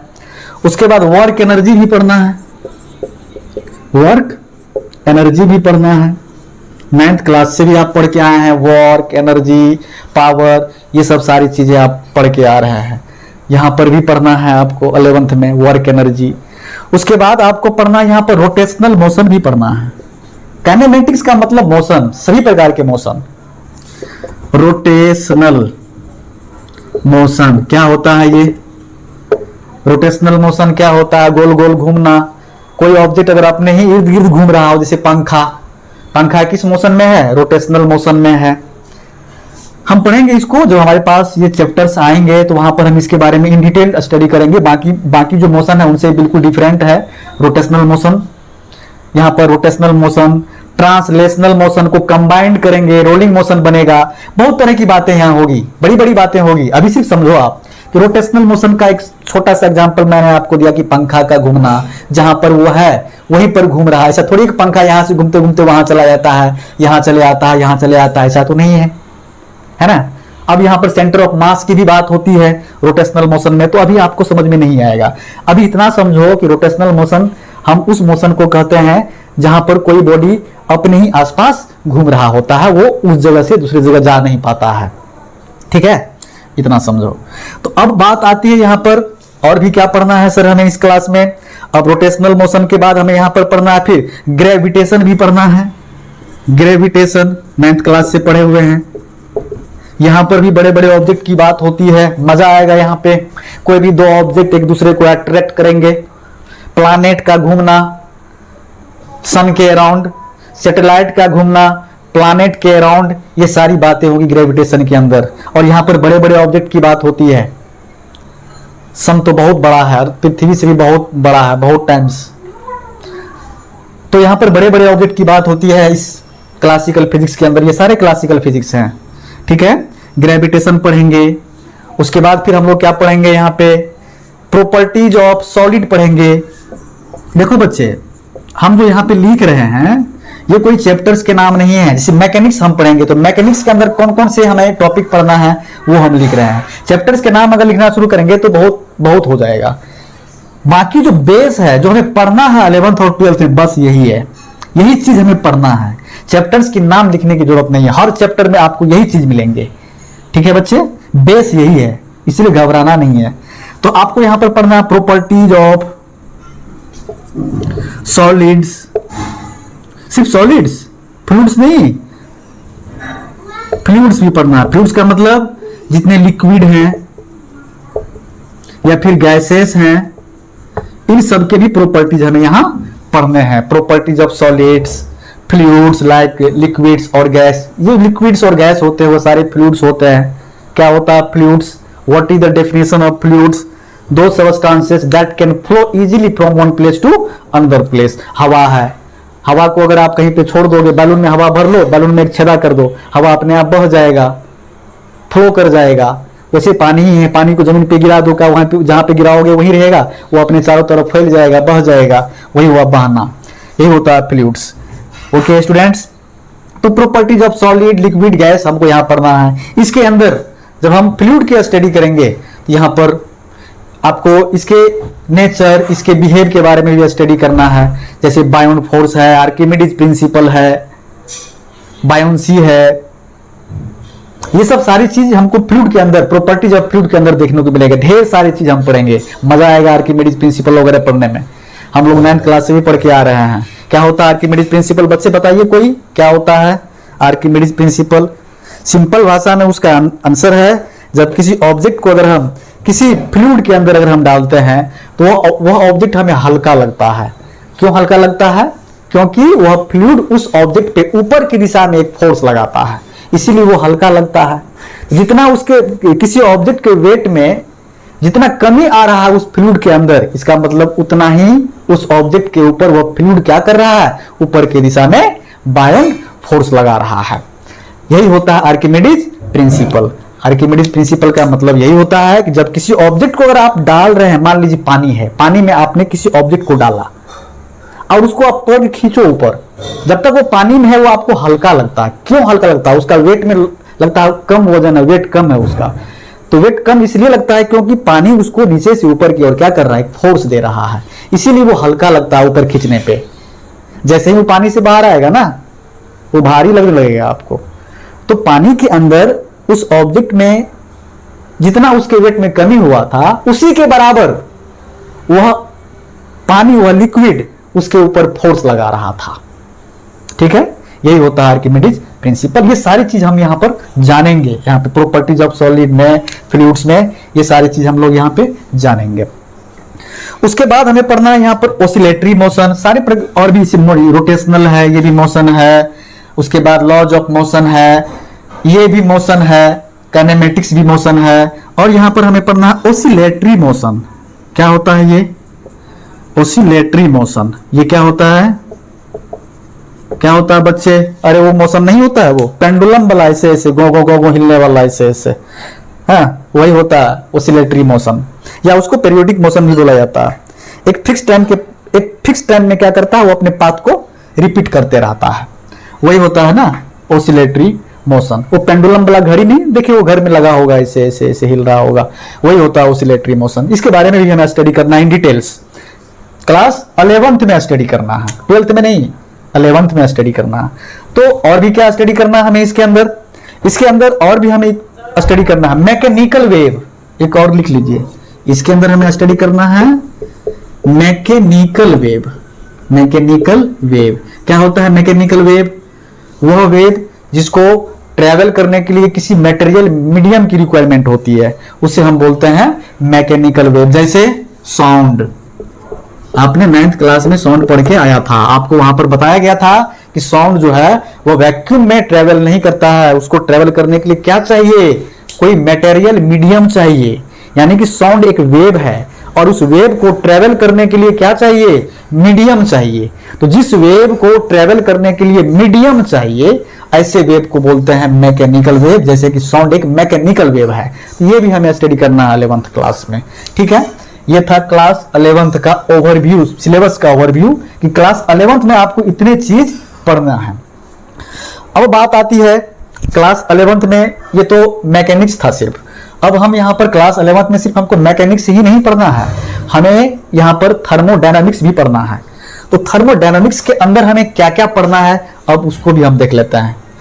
मिटा दे बच्चे, आपको यहाँ मैकेनिक्स पढ़ना है मैक्रोस्कोपिक लेवल पे, यानी बड़े बड़े ऑब्जेक्ट की बात होगी। यहाँ पे जितने भी यहाँ पर आप देख रहे हैं फिजिक्स है, जितने भी टॉपिक्स यहाँ पे लिखा हुआ, ग्रेविटेशन, प्रॉपर्टीज ऑफ सॉलिड, जो भी यहाँ पे लिखा हुआ, जो भी टॉपिक्स हैं, उन सारे टॉपिक्स में जो भी ऑब्जेक्ट इन्वॉल्व होने वाले हैं वो सारे बड़े बड़े ऑब्जेक्ट होंगे, मैक्रोस्कोपिक लेवल पे ऑब्जेक्ट होंगे। ठीक है, और ये सारे चीज आपको मैकेनिक्स के अंदर पढ़ना है। ठीक है, इस फिजिक्स के अंदर पढ़ना है, मैकेनिक्स के अंदर पढ़ना है। और ये मैकेनिक्स क्या है, क्लासिकल फिजिक्स है। क्यों? क्योंकि इस फिजिक्स के अंदर हम बड़े बड़े ऑब्जेक्ट की बात करेंगे। ओके, तो अब इसको बिठाते हैं। अब हमें यहां पर स्टडी करना है बच्चे क्लास 11th में ही, क्लास 11th की ही बात करेंगे, लेकिन यहां पर अब हम बात करेंगे थर्मोडायनामिक्स की। थर्मोडायनामिक्स की, तो थर्मोडायनामिक्स में क्लास 11th में हमें क्या क्या पढ़ना है? थर्मोडायनामिक्स के अंदर क्या होता है? थर्मोडायनामिक्स, थर्मोडायनामिक्स का मतलब क्या होता है? थर्मो मतलब ऐसे समझो ना यार, हीट, टेम्परेचर, यही सब तो हमें स्टडी करना है थर्मोडायनामिक्स के अंदर। थर्मो मतलब डायरेक्ट मान लो ना क्या, हीट। तो इस थर्मोडायनामिक्स के अंदर जो हमें स्टडी करना है वो हीट के बारे में स्टडी करना है, टेम्परेचर स्टडी करना है, और क्या करना है भाई, और क्या क्या स्टडी करना है इसके अंदर? हमको स्टडी करना है law of thermodynamics. Law of thermodynamics क्या होता है ये पढ़ेंगे हम लोग चैप्टर के अंदर क्या होता है। उसके बाद हमें यहां पे स्टडी करना है modes of transfer of heat. यहां जो भी बातें होंगी ना वो हीट एंड टेम्परेचर से ही रिलेटेड होगी थर्मोडायनामिक्स के अंदर। Modes of transfer of heat. अच्छा, क्या क्या modes of transfer of heat हो सकता है? जैसे कि आप तो 6-7 क्लास में भी पढ़े होंगे। मोड्स मतलब मेथड। जब हीट ट्रांसफर होता है एक जगह से दूसरी जगह तो किस किस मेथड से होता है, किस किस प्रोसेस से होता है, पढ़े होंगे आप लोग ना। एक होता है कंडक्शन, कन्वेक्शन और क्या रेडिएशन। ये सब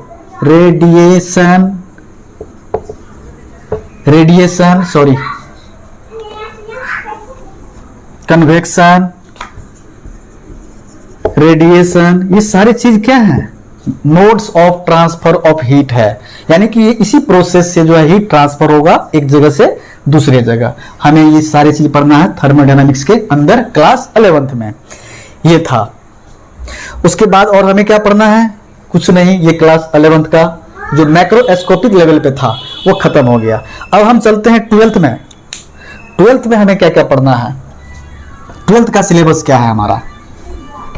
अब तो बच्चे कह रहे होंगे सर इतने सिलेबस है, इतने कैसे पढ़ेंगे? अरे भाई पढ़ेंगे, बहुत अच्छे से पढ़ेंगे इस चीज को। अब क्लास 12th की बात होती है यहाँ पे। तो क्लास 12th में जब हम इन करेंगे तो मैक्रोस्कोपिक लेवल पे, मैक्रोस्कोपिक लेवल पे हम क्या पढ़ेंगे? यानी क्लासिकल फिजिक्स के अंदर क्या क्या पढ़ेंगे? अभी नहीं आया क्वांटम फिजिक्स, अभी है ही नहीं। 11th और 12th में क्वांटम फिजिक्स है ही नहीं, थोड़ा बहुत है जो हम लास्ट में आपको बताते हैं। तो 11th में हमें क्या क्या पढ़ना था वो तो समझ में आ गया। अब 12th में हमें क्या क्या पढ़ना है? 12th में सबसे पहले हमें क्या पढ़ना है? 12th के अंदर सबसे पहले हमें पढ़ना होता है इलेक्ट्रोमैग्नेटिज्म। क्या पढ़ना होता है? इलेक्ट्रोमैग्नेटिज्म। देखो बच्चे, ये 12th में हमें पढ़ना है इलेक्ट्रोमैग्नेटिज्म। ये इलेक्ट्रोमैग्नेटिज्म जो है ये फिजिक्स की बहुत बड़ी ब्रांच है, ठीक है। इलेक्ट्रोस्टैटिक्स भी इसी के अंदर आते हैं, इलेक्ट्रोडायनामिक्स भी इसी के अंदर आते हैं, इलेक्ट्रोमैग्नेटिक वेव भी इसी के अंदर आते हैं और मैग्नेटिज्म भी इसी के अंदर आते हैं, ठीक है ना। जैसा कि हमने आपको बताया था मैक्सवेल के बारे में कि मैक्सवेल ने इलेक्ट्रोमैग्नेटिज्म के जितने फेनोमेना थे उन सारे फेनोमेना को जो है ना अपने 4 इक्वेशन से एक्सप्लेन कर दिया था, यूनिफाई कर दिया था इसको। तो वही चीज ये है यहाँ पे इलेक्ट्रोमैग्नेटिज्म। ये बहुत बड़ी ब्रांच है फिजिक्स की जिसमें चार्ज रेस्ट में होते हैं तो रेस्ट वाले चार्ज के ढेर सारे फेनोमेनाज होते हैं, जब चार्ज चलने लगते हैं तो उनके ढेर सारे फेनोमेनाज होते हैं। मैग्नेटिज्म, जब चार्ज किसी कंडक्टर से होकर के फ्लो करता है या चार्ज मोशन में आता है तो उसके अराउंड एक मैग्नेटिक फील्ड बनता है जिसे हम मैग्नेटिज्म कहते हैं। इलेक्ट्रोमैग्नेटिक वेव की भी बात हम यहाँ करते हैं इस ब्रांच के अंदर, इलेक्ट्रोमैग्नेटिज्म के अंदर। तो मिला जुला करके जो इलेक्ट्रोमैग्नेटिज्म है वो फिजिक्स की बहुत बड़ी ब्रांच है। किस फिजिक्स की? क्लासिकल फिजिक्स की। यहाँ पर भी जो है ऑब्जेक्ट बड़े बड़े होते हैं, ऑब्जेक्ट का हमको फील्ड ऑफ परसेप्शन होता है, ऐसा नहीं कि हम उसे देख नहीं पाते हैं, ठीक है। ये इलेक्ट्रोमैग्नेटिज्म है, ये भी क्लासिकल फिजिक्स है। यानी कि हम बात यहां पर भी कर रहे हैं मैक्रोस्कोपिक लेवल पे, जो ऑब्जेक्ट होंगे वो बड़े होंगे साइज में। तो इलेक्ट्रोमैग्नेटिज्म के अंदर क्लास 12th में हमें क्या पढ़ना है? सबसे पहले तो हमें यहां पर चार्ज के बारे में पढ़ना है, यानी चार्ज क्या होता है, चार्ज कैसे एक दूसरे पर फोर्स लगाते हैं, चार्ज के इलेक्ट्रिक फील्ड होते हैं, इलेक्ट्रिक फील्ड क्या होता है, यही सब चीज हमको यहाँ पर पढ़ना है। उसके बाद हमें यहाँ पर पढ़ना है इलेक्ट्रिक करंट, इलेक्ट्रिक करंट ये पढ़ना है, यानी डीसी करंट यहाँ पढ़ना है हमको, ठीक है। और इस डीसी करंट पर बेस्ड जो डिवाइसेस होते हैं उनके बारे में भी स्टडी करना है। डीसी करंट पढ़ना है, डीसी करंट पर बेस्ड जो डिवाइसेस होते हैं, जिस डिवाइस का यूज यहाँ होता है। डीसी करंट से बेस्ड मतलब कुछ ऐसे भी जो डिवाइस बने होते हैं ना, जिसके अंदर अगर आप एसी करंट देंगे तो वो खराब हो जाता है। तो जो डिवाइस डीसी करंट से ऑपरेट होता है ना, हमें उसके बारे में यहां पर स्टडी करना होगा। ठीक है, डिवाइसेस। उसके बाद जो है यहां पर हमें स्टडी करना है फिर मैग्नेटिज्म के बारे में, कि मैग्नेटिज्म क्लास 10th में आप पढ़े थे, magnetic effect of electric current, that is called magnetism, don't confuse. Okay, next है, अब हमें यहां पर फिर मैग्नेटिज्म के बारे में स्टडी करेंगे। मैग्नेटिज्म के बाद हम यहां पर स्टडी करेंगे इलेक्ट्रोमैग्नेटिक इंडक्शन, इलेक्ट्रोमैग्नेटिक इंडक्शन क्या होता है, ये क्लास 10 से आप लोग पढ़ करके आए थे इलेक्ट्रोमैग्नेटिक इंडक्शन, जहां पर जैसे कि जनरेटर के बारे में आप पढ़े होंगे। तो जनरेटर किस प्रिंसिपल पे काम करता है, इलेक्ट्रोमैग्नेटिक इंडक्शन पे काम करता है। इलेक्ट्रोमैग्नेटिक इंडक्शन वह प्रोसेस होता है जिस प्रोसेस में क्या होता है, इलेक्ट्रिक फील्ड या फिर मैग्नेटिक फ्लक्स चेंज होने से करंट बनता है। इलेक्ट्रोमैग्नेटिक इंडक्शन एक प्रोसेस है जिस प्रोसेस में क्या होता है ना, कि अगर हम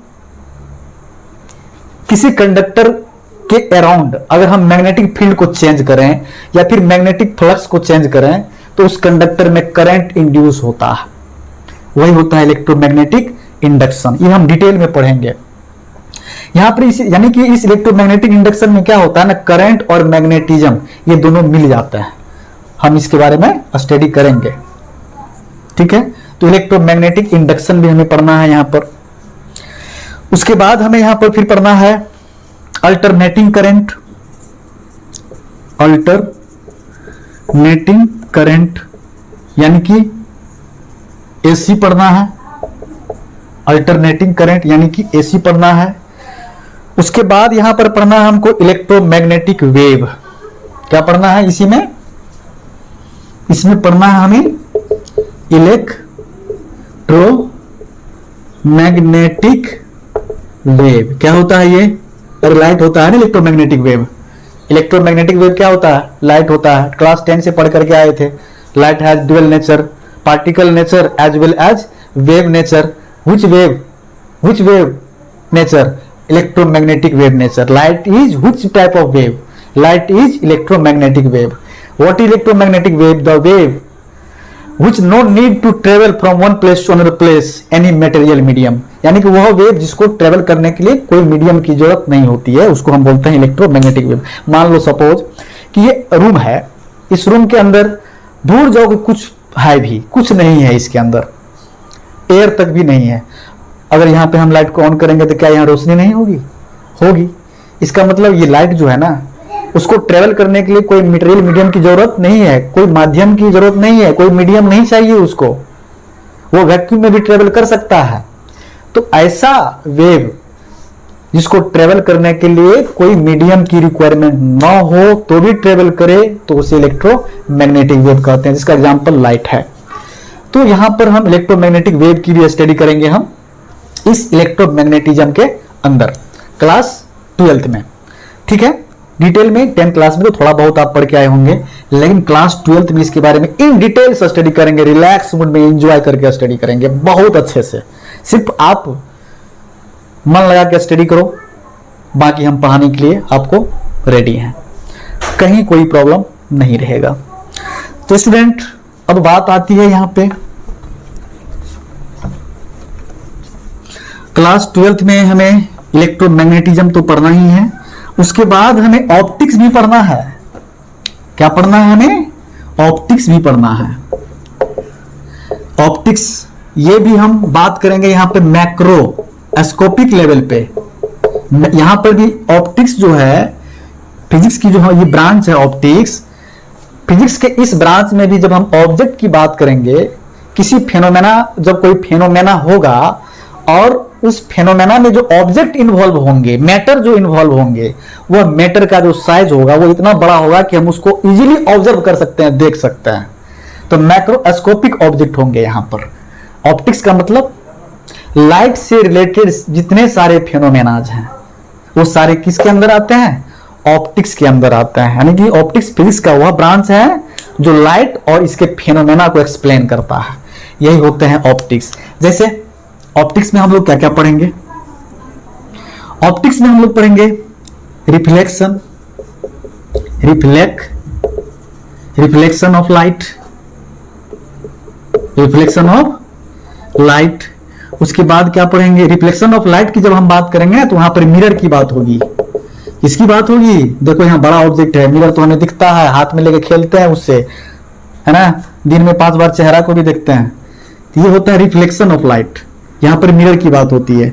उसके बाद आएगी यहाँ पर रिफ्रैक्शन, रिफ्रैक्शन भी आएगी, यहाँ पर लेंस वगैरह की, प्रिज्म वगैरह की बात होगी, ठीक है। उसके बाद फिर क्या आएगी? यहाँ पे रिफ्लेक्शन आएगा, रिफ्लेक्शन आएगा। उसके बाद क्या आएंगे? कुछ डिवाइसेस आएंगे हमारे पास,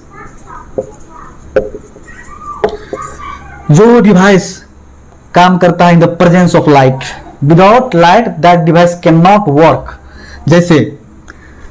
जैसे माइक्रोस्कोप,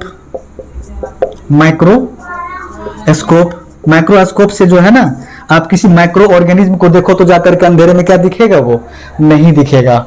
यानी कि अगर अंधेरे में आप अगर ऐना लेके चेहरा को देखो तो क्या उसमें चेहरा दिखेगा? नहीं दिखेगा, ठीक है ना।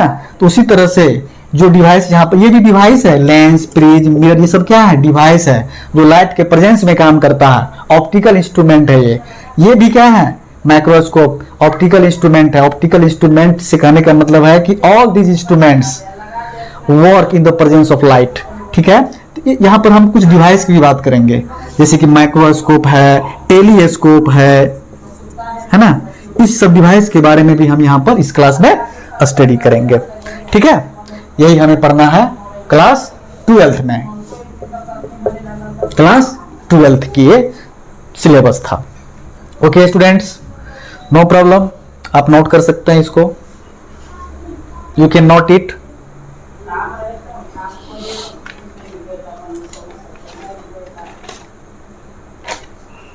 You can note it now. अब बच्चे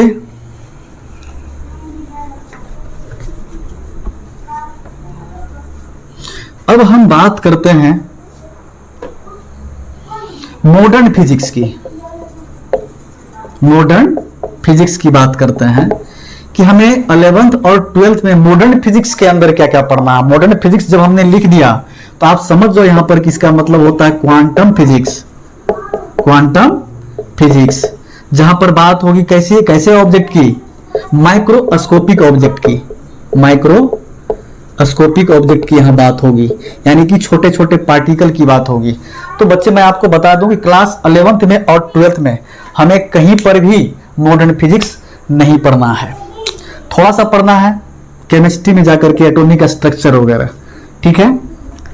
तो मॉडर्न फिजिक्स के अंदर जो हमें पढ़ना है वो क्या पढ़ना है? जैसे कि हमें पढ़ना होगा यहाँ पर छोटे छोटे पार्टिकल के बारे में स्टडी करना है मॉडर्न फिजिक्स के अंदर। जैसे क्या क्या पढ़ना है यहाँ, अब हम बात करेंगे माइक्रोस्कोपिक ऑब्जेक्ट की। अगर हम बात करें तो हमें इसके अंदर स्टडी करना होगा atom, nuclei, electron, proton, photon. पता है ना फोटोन क्या होता है? पहले भी बता चुके हैं। ये फोटोन एक पार्टिकल है। जैसे कि सिंपल सा एग्जांपल मैं दूं आपको, लाइट कहता है कि light behaves as a particle like photon, that is called photon. यही होता है फोटोन। तो माइक्रोस्कोपिक लेवल में अगर हम लोग मॉडर्न फिजिक्स के अंदर जाएंगे, 11th और 12th में तो पढ़ना नहीं है हमें, कहीं भी नहीं है ऐसा मॉडर्न फिजिक्स, क्वांटम फिजिक्स कहीं है नहीं। थोड़ा बहुत है 12th केमिस्ट्री में जहां पर हमें एटॉमिक स्ट्रक्चर पढ़ना होता है, ठीक है। तो उसके अंदर हम जब एटॉमिक स्ट्रक्चर के अंदर जाएंगे तो वहां पर एटम का स्टडी करेंगे, न्यूक्लियाई का स्टडी करेंगे, इलेक्ट्रॉन का स्टडी करेंगे, प्रोटॉन का करेंगे, फोटोन का करेंगे। उसके बाद यहाँ पर कुछ सेमी कंडक्टर के बारे में भी जानेंगे। सेमी कंडक्टर क्या होता है? ये सेमी कंडक्टर ये एक कंडक्टर है जिसका रेजिस्टेंस जो होता है थोड़ा ज्यादा होता है नॉर्मल कंडक्टर से, और उसके अंदर जो फ्री इलेक्ट्रॉन्स होते हैं वो बहुत स्मॉल नंबर में होता है, बहुत कम होते हैं।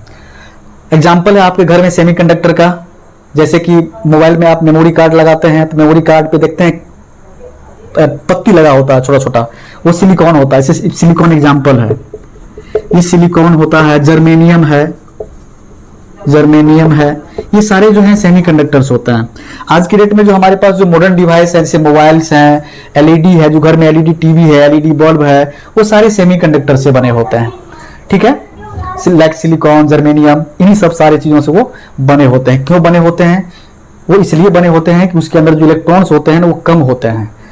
कभी कभी जब ज्यादा करंट भी उसमें चला जाएगा ना तो वो खराब होने का चांस उसका बहुत कम रहता है। अगर उसमें हम सेमीकंडक्टर नहीं लगाएं, अच्छे कंडक्टर लगा दें, बेस्ट कंडक्टर लगा दें, तो उसके अंदर क्या होता है कि फिर इलेक्ट्रॉन्स बहुत ज्यादा होंगे, खराब होने का चांस उसका बढ़ जाता है। तो जो मॉडर्न डिवाइस है ना वो बेस्ट है किस पर? सेमी कंडक्टर पे। तो इतने सारी चीजों की जो हम स्टडी करते हैं, छोटे छोटे पार्टिकल का जो स्टडी करते हैं, वो मॉडर्न फिजिक्स के अंदर करते हैं, जो हमें 11th और 12th में लगभग नहीं ही पढ़ना है, थोड़ा बहुत है केमिस्ट्री के अंदर वो भी। ओके स्टूडेंट्स,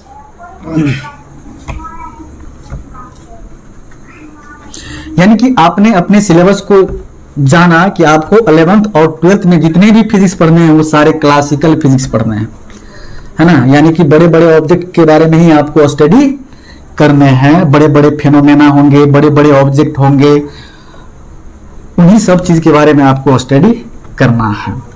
ठीक है, ये था आपका सिलेबस। अब बच्चे हम बात करते हैं यहां पर एक्साइटमेंट ऑफ फिजिक्स। स्कोप तो हमको समझ में आ गया, एक्साइटमेंट ऑफ फिजिक्स की बात कर लेते हैं। क्या होता है ये सर? एक्साइटमेंट का मतलब तो खुश हो गए आप, ये जानकर के खुश हो गए होंगे कि आखिर हम 11th और 12th में जो है बहुत कुछ पढ़ना है।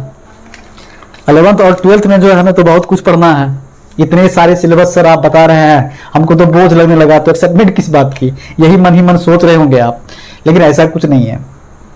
हर चीज फिजिक्स जो है ना वो ऐसा सब्जेक्ट है कि जब आप उसको इंटरेस्ट लेकर के पढ़ो और इंटरेस्ट लेकर के समझो, और वो जो आपको समझ में आने लगेंगे, तो उससे बेटर कोई सब्जेक्ट ही नहीं है। Because this explains the whole universe in simple way, in easy method. But what happens with the students? No, they are not trying to know the physics, they are not trying to know the concept of physics, they are getting away from the physics. That's why physics is not getting concept of that accordation of appropriation. This is the main reason. तो अगर आप physics को समझने लगेंगे अच्छे से, तो हमें लगता है कि फिजिक्स आपको बहुत आसान लगेगा, बहुत इजी लगेगा आपको। लेकिन आप उसके पीछे लगिए तो पहले से ही, आप उसको समझिए तो पहले से ही, तब तो फिजिक्स आपको समझ में आएगा। ठीक है बच्चे, अब एक्साइटमेंट की बात यहाँ करते हैं। एक्साइटमेंट का जो रियल मीनिंग होता है वो तो खुश होना ही होता है। तो देखो क्या होता है यहाँ पर एक्साइटमेंट और फिजिक्स में ये बताया गया है, जब आप फिजिक्स को समझते हो, जब आप फिजिक्स को समझते हो तो आप अपने आसपास के फेनोमेना को समझने लगते हो। जब आप फिजिक्स को समझते हो तो आप अपने आसपास के फेनोमेना को समझने लगते हो, यानी कि अंडरस्टैंडिंग फेनोमेना, अंडरस्टैंडिंग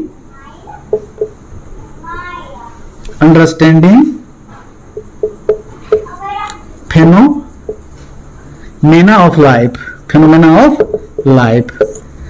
इसका मतलब ये बता रहा है कि अंडरस्टैंडिंग फेनोमेना ऑफ लाइफ, यानी कि आप जब फिजिक्स को समझते हो तो आप अपने जीवन से रिलेटेड जितने फेनोमेनाज होते हैं, ठीक है, डेली लाइफ के जितने फेनोमेनाज होते हैं, उन सबको आप समझने लगते हो।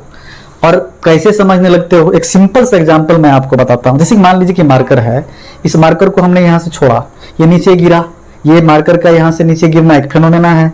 अब आपसे पूछा जाए कि क्यों गिरा, व्हाई, तो उसका आंसर आपके पास है, क्योंकि आप इस फेनोमेना को समझ रहे हो, फिजिक्स पढ़े हो ना। तो फिजिक्स जब आप पढ़ते हो तो आप अपने डेली लाइफ में जो फेनोमेना है उसको आप समझते हो। तो क्यों? ग्रेविटेशनल फोर्स की वजह से। अब बात आती है कैसे, तो इसका भी आंसर आपके पास है।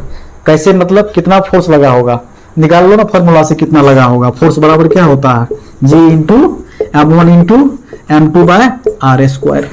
यही होता है ना, जी का वैल्यू रखो, इस मार्कर के मास को रखो, अर्थ के मास को रखो, है ना, अर्थ है, इसको खींच रहा है, बाकी आर की जगह पे जो है आपको रेडियस ऑफ द अर्थ रखना है। तो बाकी इस मार्कर पे ये अर्थ कितना फोर्स लगा है वो पता हो जाएगा। हाउ का आंसर आपको कैलकुलेट करके देना है कितना फोर्स लगा। अब कितने टाइम में गिरा, ये कितने टाइम में ये गिरा, तो यहाँ पर हमने इसको पकड़ा हुआ था, तो इनिशियल वेलोसिटी इसका 0 था, यहाँ पर जी ले लो 10 या फिर 9.8 जो भी रखना है आपको। उसके बाद जो है आपको पूछ रहा है कितने टाइम में गिरा, तो कौन सा इक्वेशन लगाओगे इस पे, एस बराबर क्या होता है ut प्लस हाफ AT²। जब आप इसको यहाँ पर पकड़े हुए थे तो ग्राउंड से कितना हाइट पे था, मान लेते हैं यहाँ पर कि s बराबर भी आपको दे रखा है कि 20 मीटर से आपने मार्कर को छोड़ा, तो आप इस फार्मूला से निकाल लो कितने टाइम में गिरा, आपको पता हो जाएगा। तो आपने हाउ का भी आंसर दे दिया यहाँ पे।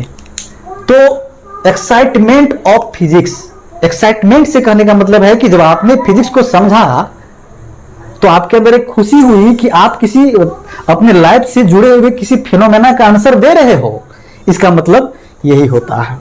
ठीक है, एक्साइटमेंट ऑफ फिजिक्स। लिखिए एक बार फिर से इसको,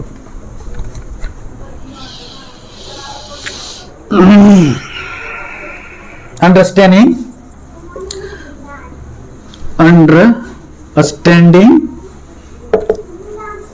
डेली लाइफ फेनोमेना।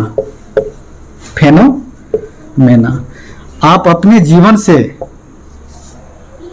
रिलेटेड सारे फेनोमेना को समझने लगते हो, यही होता है। एक्साइटमेंट आती है आपके अंदर, खुशी होती है, आप आंसर देते हो उसका। उसके बाद आप क्या करते हो, डेवलपिंग एप्लीकेशन।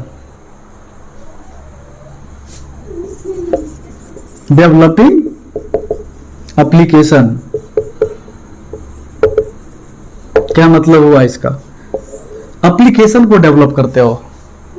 जैसे मान लो कि इतना बड़ा कंप्यूटर था पहले, अब उसको आप कर दिए इतना बड़ा, उसको टैबलेट बना दिए, उस टैबलेट से फिर आपने इतना बड़ा छोटा सा मोबाइल बना दिया। तो आपने क्या किया, एप्लीकेशन को डेवलप किया, क्योंकि बड़ा ऑब्जेक्ट को आपने धीरे धीरे छोटा करके इतने छोटे बना दिए कि अब लोग उसको पैकेट में लेके घूम रहे हैं, बहुत कंफर्टेबल फील कर रहे हैं उस डिवाइस के साथ। अगर वही डिवाइस इतना बड़ा होता तो शायद आज हर आदमी के पैकेट में एक डिवाइस नहीं होता। यही होता है डेवलपिंग एप्लीकेशन। आप यहां पर किसी एप्लीकेशन को आप डेवलप कर रहे हो, ऐसा नहीं कि एप्लीकेशन आप बना रहे हो, लेकिन जो बना हुआ एप्लीकेशन था आप उसी को मॉडिफाई कर रहे हो, ये इसका मतलब होता है डेवलपिंग एप्लीकेशन। जैसे कंप्यूटर तो बहुत पहले आ चुका था, पहले बहुत बड़ा कंप्यूटर था, बाद में उसको छोटा करते गया, अब इतना छोटा हो चुका है कि लोग कंफर्टेबली उसको अपने पैकेट में लेके घूम रहे हैं। यही होता है डेवलपिंग एप्लीकेशन।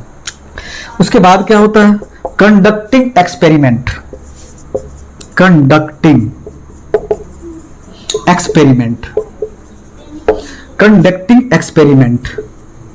यानी कि आप एक्सपेरिमेंट भी कंडक्ट करते हो। आप फिजिक्स पढ़ते हैं, अभी तो आप क्लास 11th में हैं। फिजिक्स आपको समझ में आने लगता है 7 क्लास से ही, क्योंकि टीचर बोलने लगते हैं कि ये फिजिक्स है, ये केमिस्ट्री है, ये बायोलॉजी है।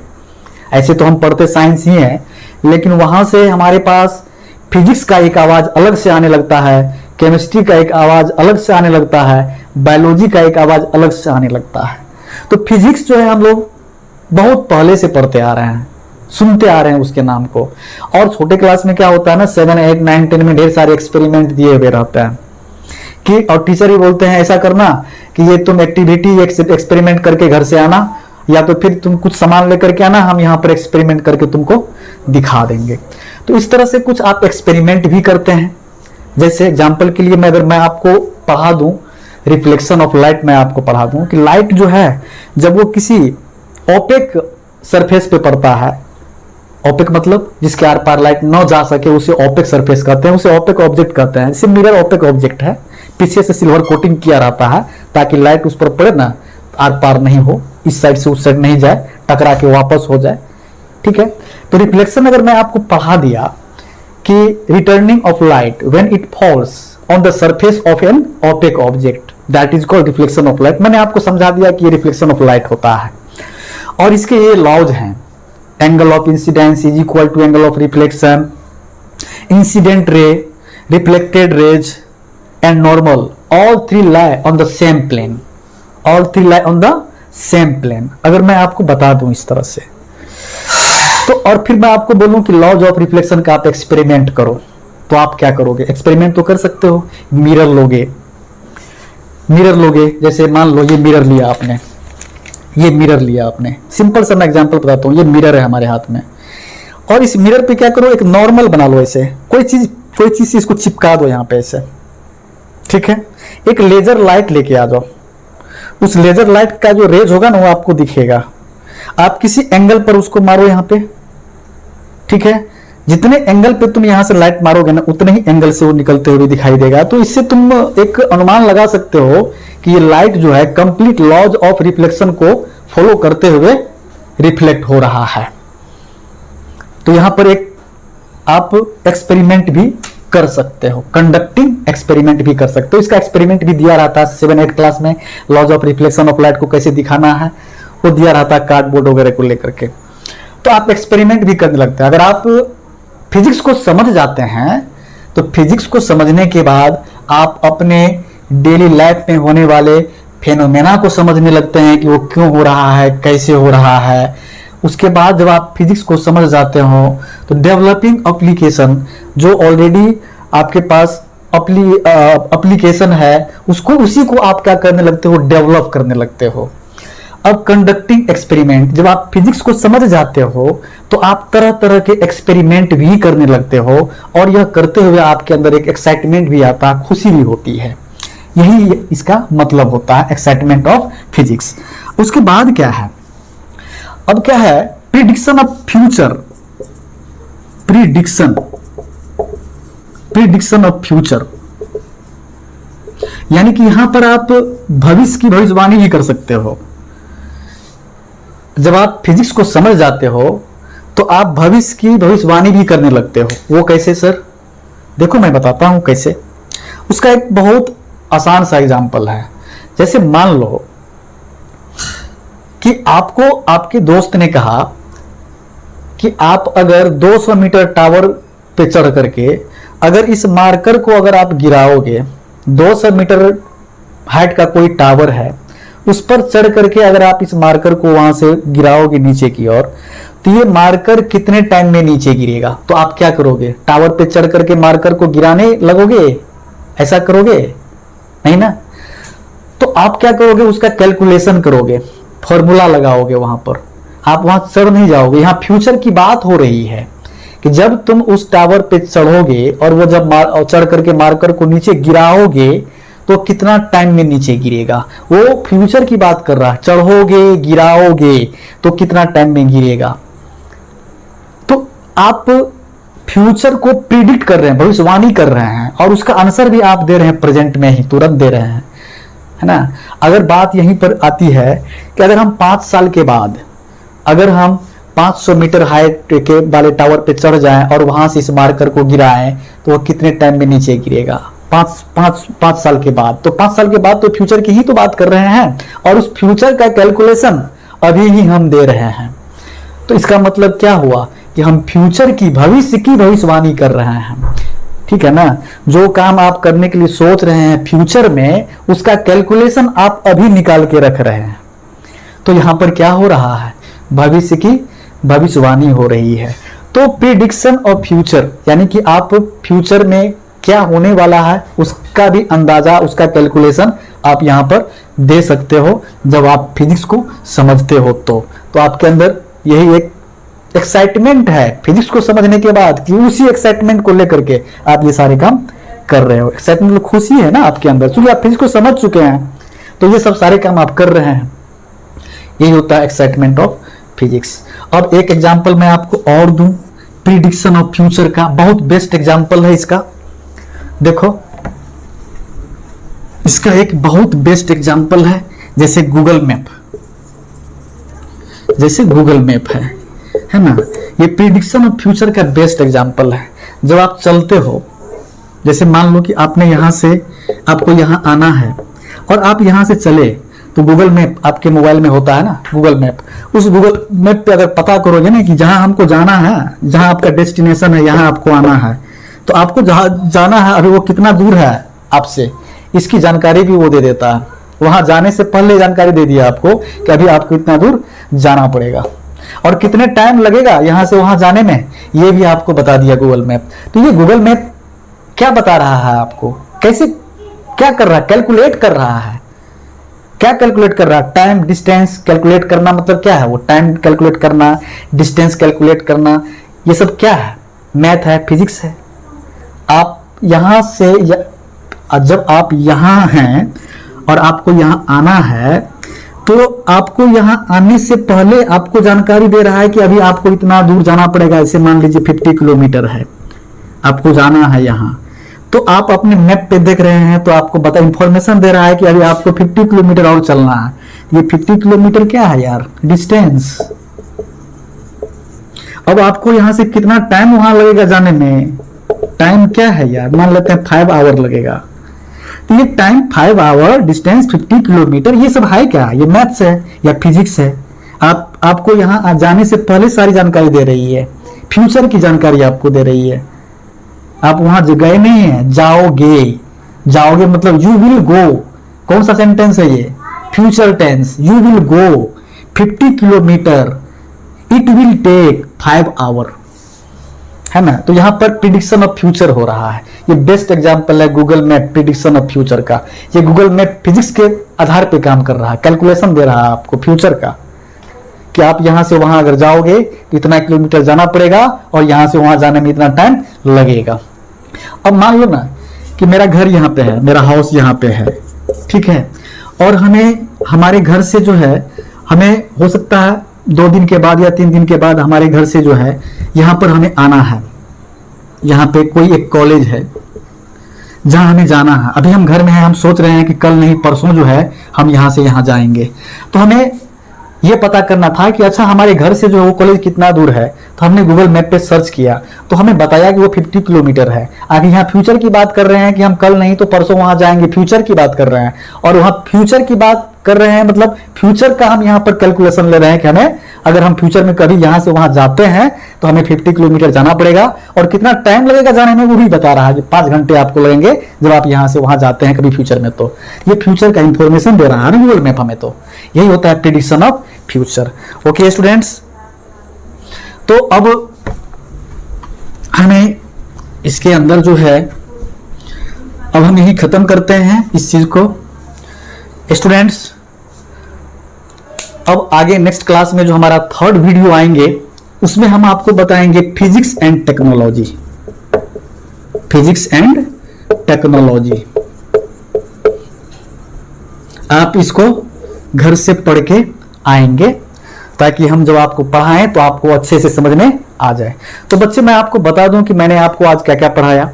तो मैं आपको आज पढ़ाया कि क्लासिकल फिजिक्स क्या होता है, मॉडर्न फिजिक्स क्या होते हैं। उसके बाद हमने आपको पढ़ाया कि excitement, scope and excitement of physics, यानी कि स्कोप के अंदर आपने ये जाना कि आपको 11th में क्या क्या पढ़ना है, 12th में क्या क्या पढ़ना है, ये आपने जाना। एक्साइटमेंट में आपने ये जाना कि जब आपने फिजिक्स को समझा तो फिजिक्स का यूज आपने अपने लाइफ में कैसे किया। जब आपने फिजिक्स को समझा तो आपने फिजिक्स का प्रयोग अपने जीवन में कैसे करना शुरू किया। जैसे कि मैंने आपको बताया उसमें कि जब आपने फिजिक्स को समझा तो समझने के बाद आपके अंदर एक एक्साइटमेंट आया। उस एक्साइटमेंट की वजह से आपने क्या किया, अपने डेली लाइफ में होने वाले फेनोमेना को समझा और उस फेनोमेना के पीछे जो कारण था व्हाई एंड हाउ उसका आंसर दिया। उसके बाद आपने क्या किया, एप्लीकेशन को डेवलप किया। उसके बाद आपने क्या किया, फ्यूचर को प्रिडिक्ट किया, फ्यूचर की भविष्यवाणी किया। उसके बाद आपने क्या किया, कंडक्टिंग एक्सपेरिमेंट किया, यानी कि आपने एक्सपेरिमेंट भी करना शुरू कर दिया, फेनोमेना को समझना शुरू कर दिया, उसके पीछे जो रीजन है उसका आंसर देना शुरू कर दिया। यही सब चीज मैंने आपको आज पढ़ाया है, ठीक है। यही था आज का हमारा लेक्चर। तो आगे फिर हम इस चीज को आपको बताएंगे कि फिजिक्स एंड टेक्नोलॉजी, यानी फिजिक्स एंड टेक्नोलॉजी में आपको बताया जाएगा कि फिजिक्स टेक्नोलॉजी पे कैसे डिपेंड है और टेक्नोलॉजी फिजिक्स पे कैसे डिपेंड है, यानी कि इन दोनों में क्या रिश्ता है, कैसे दोनों काम करते हैं एक दूसरे के साथ मिल करके, ठीक है। ये चीज हम आपको आगे बताएंगे। Thank you, have a nice day.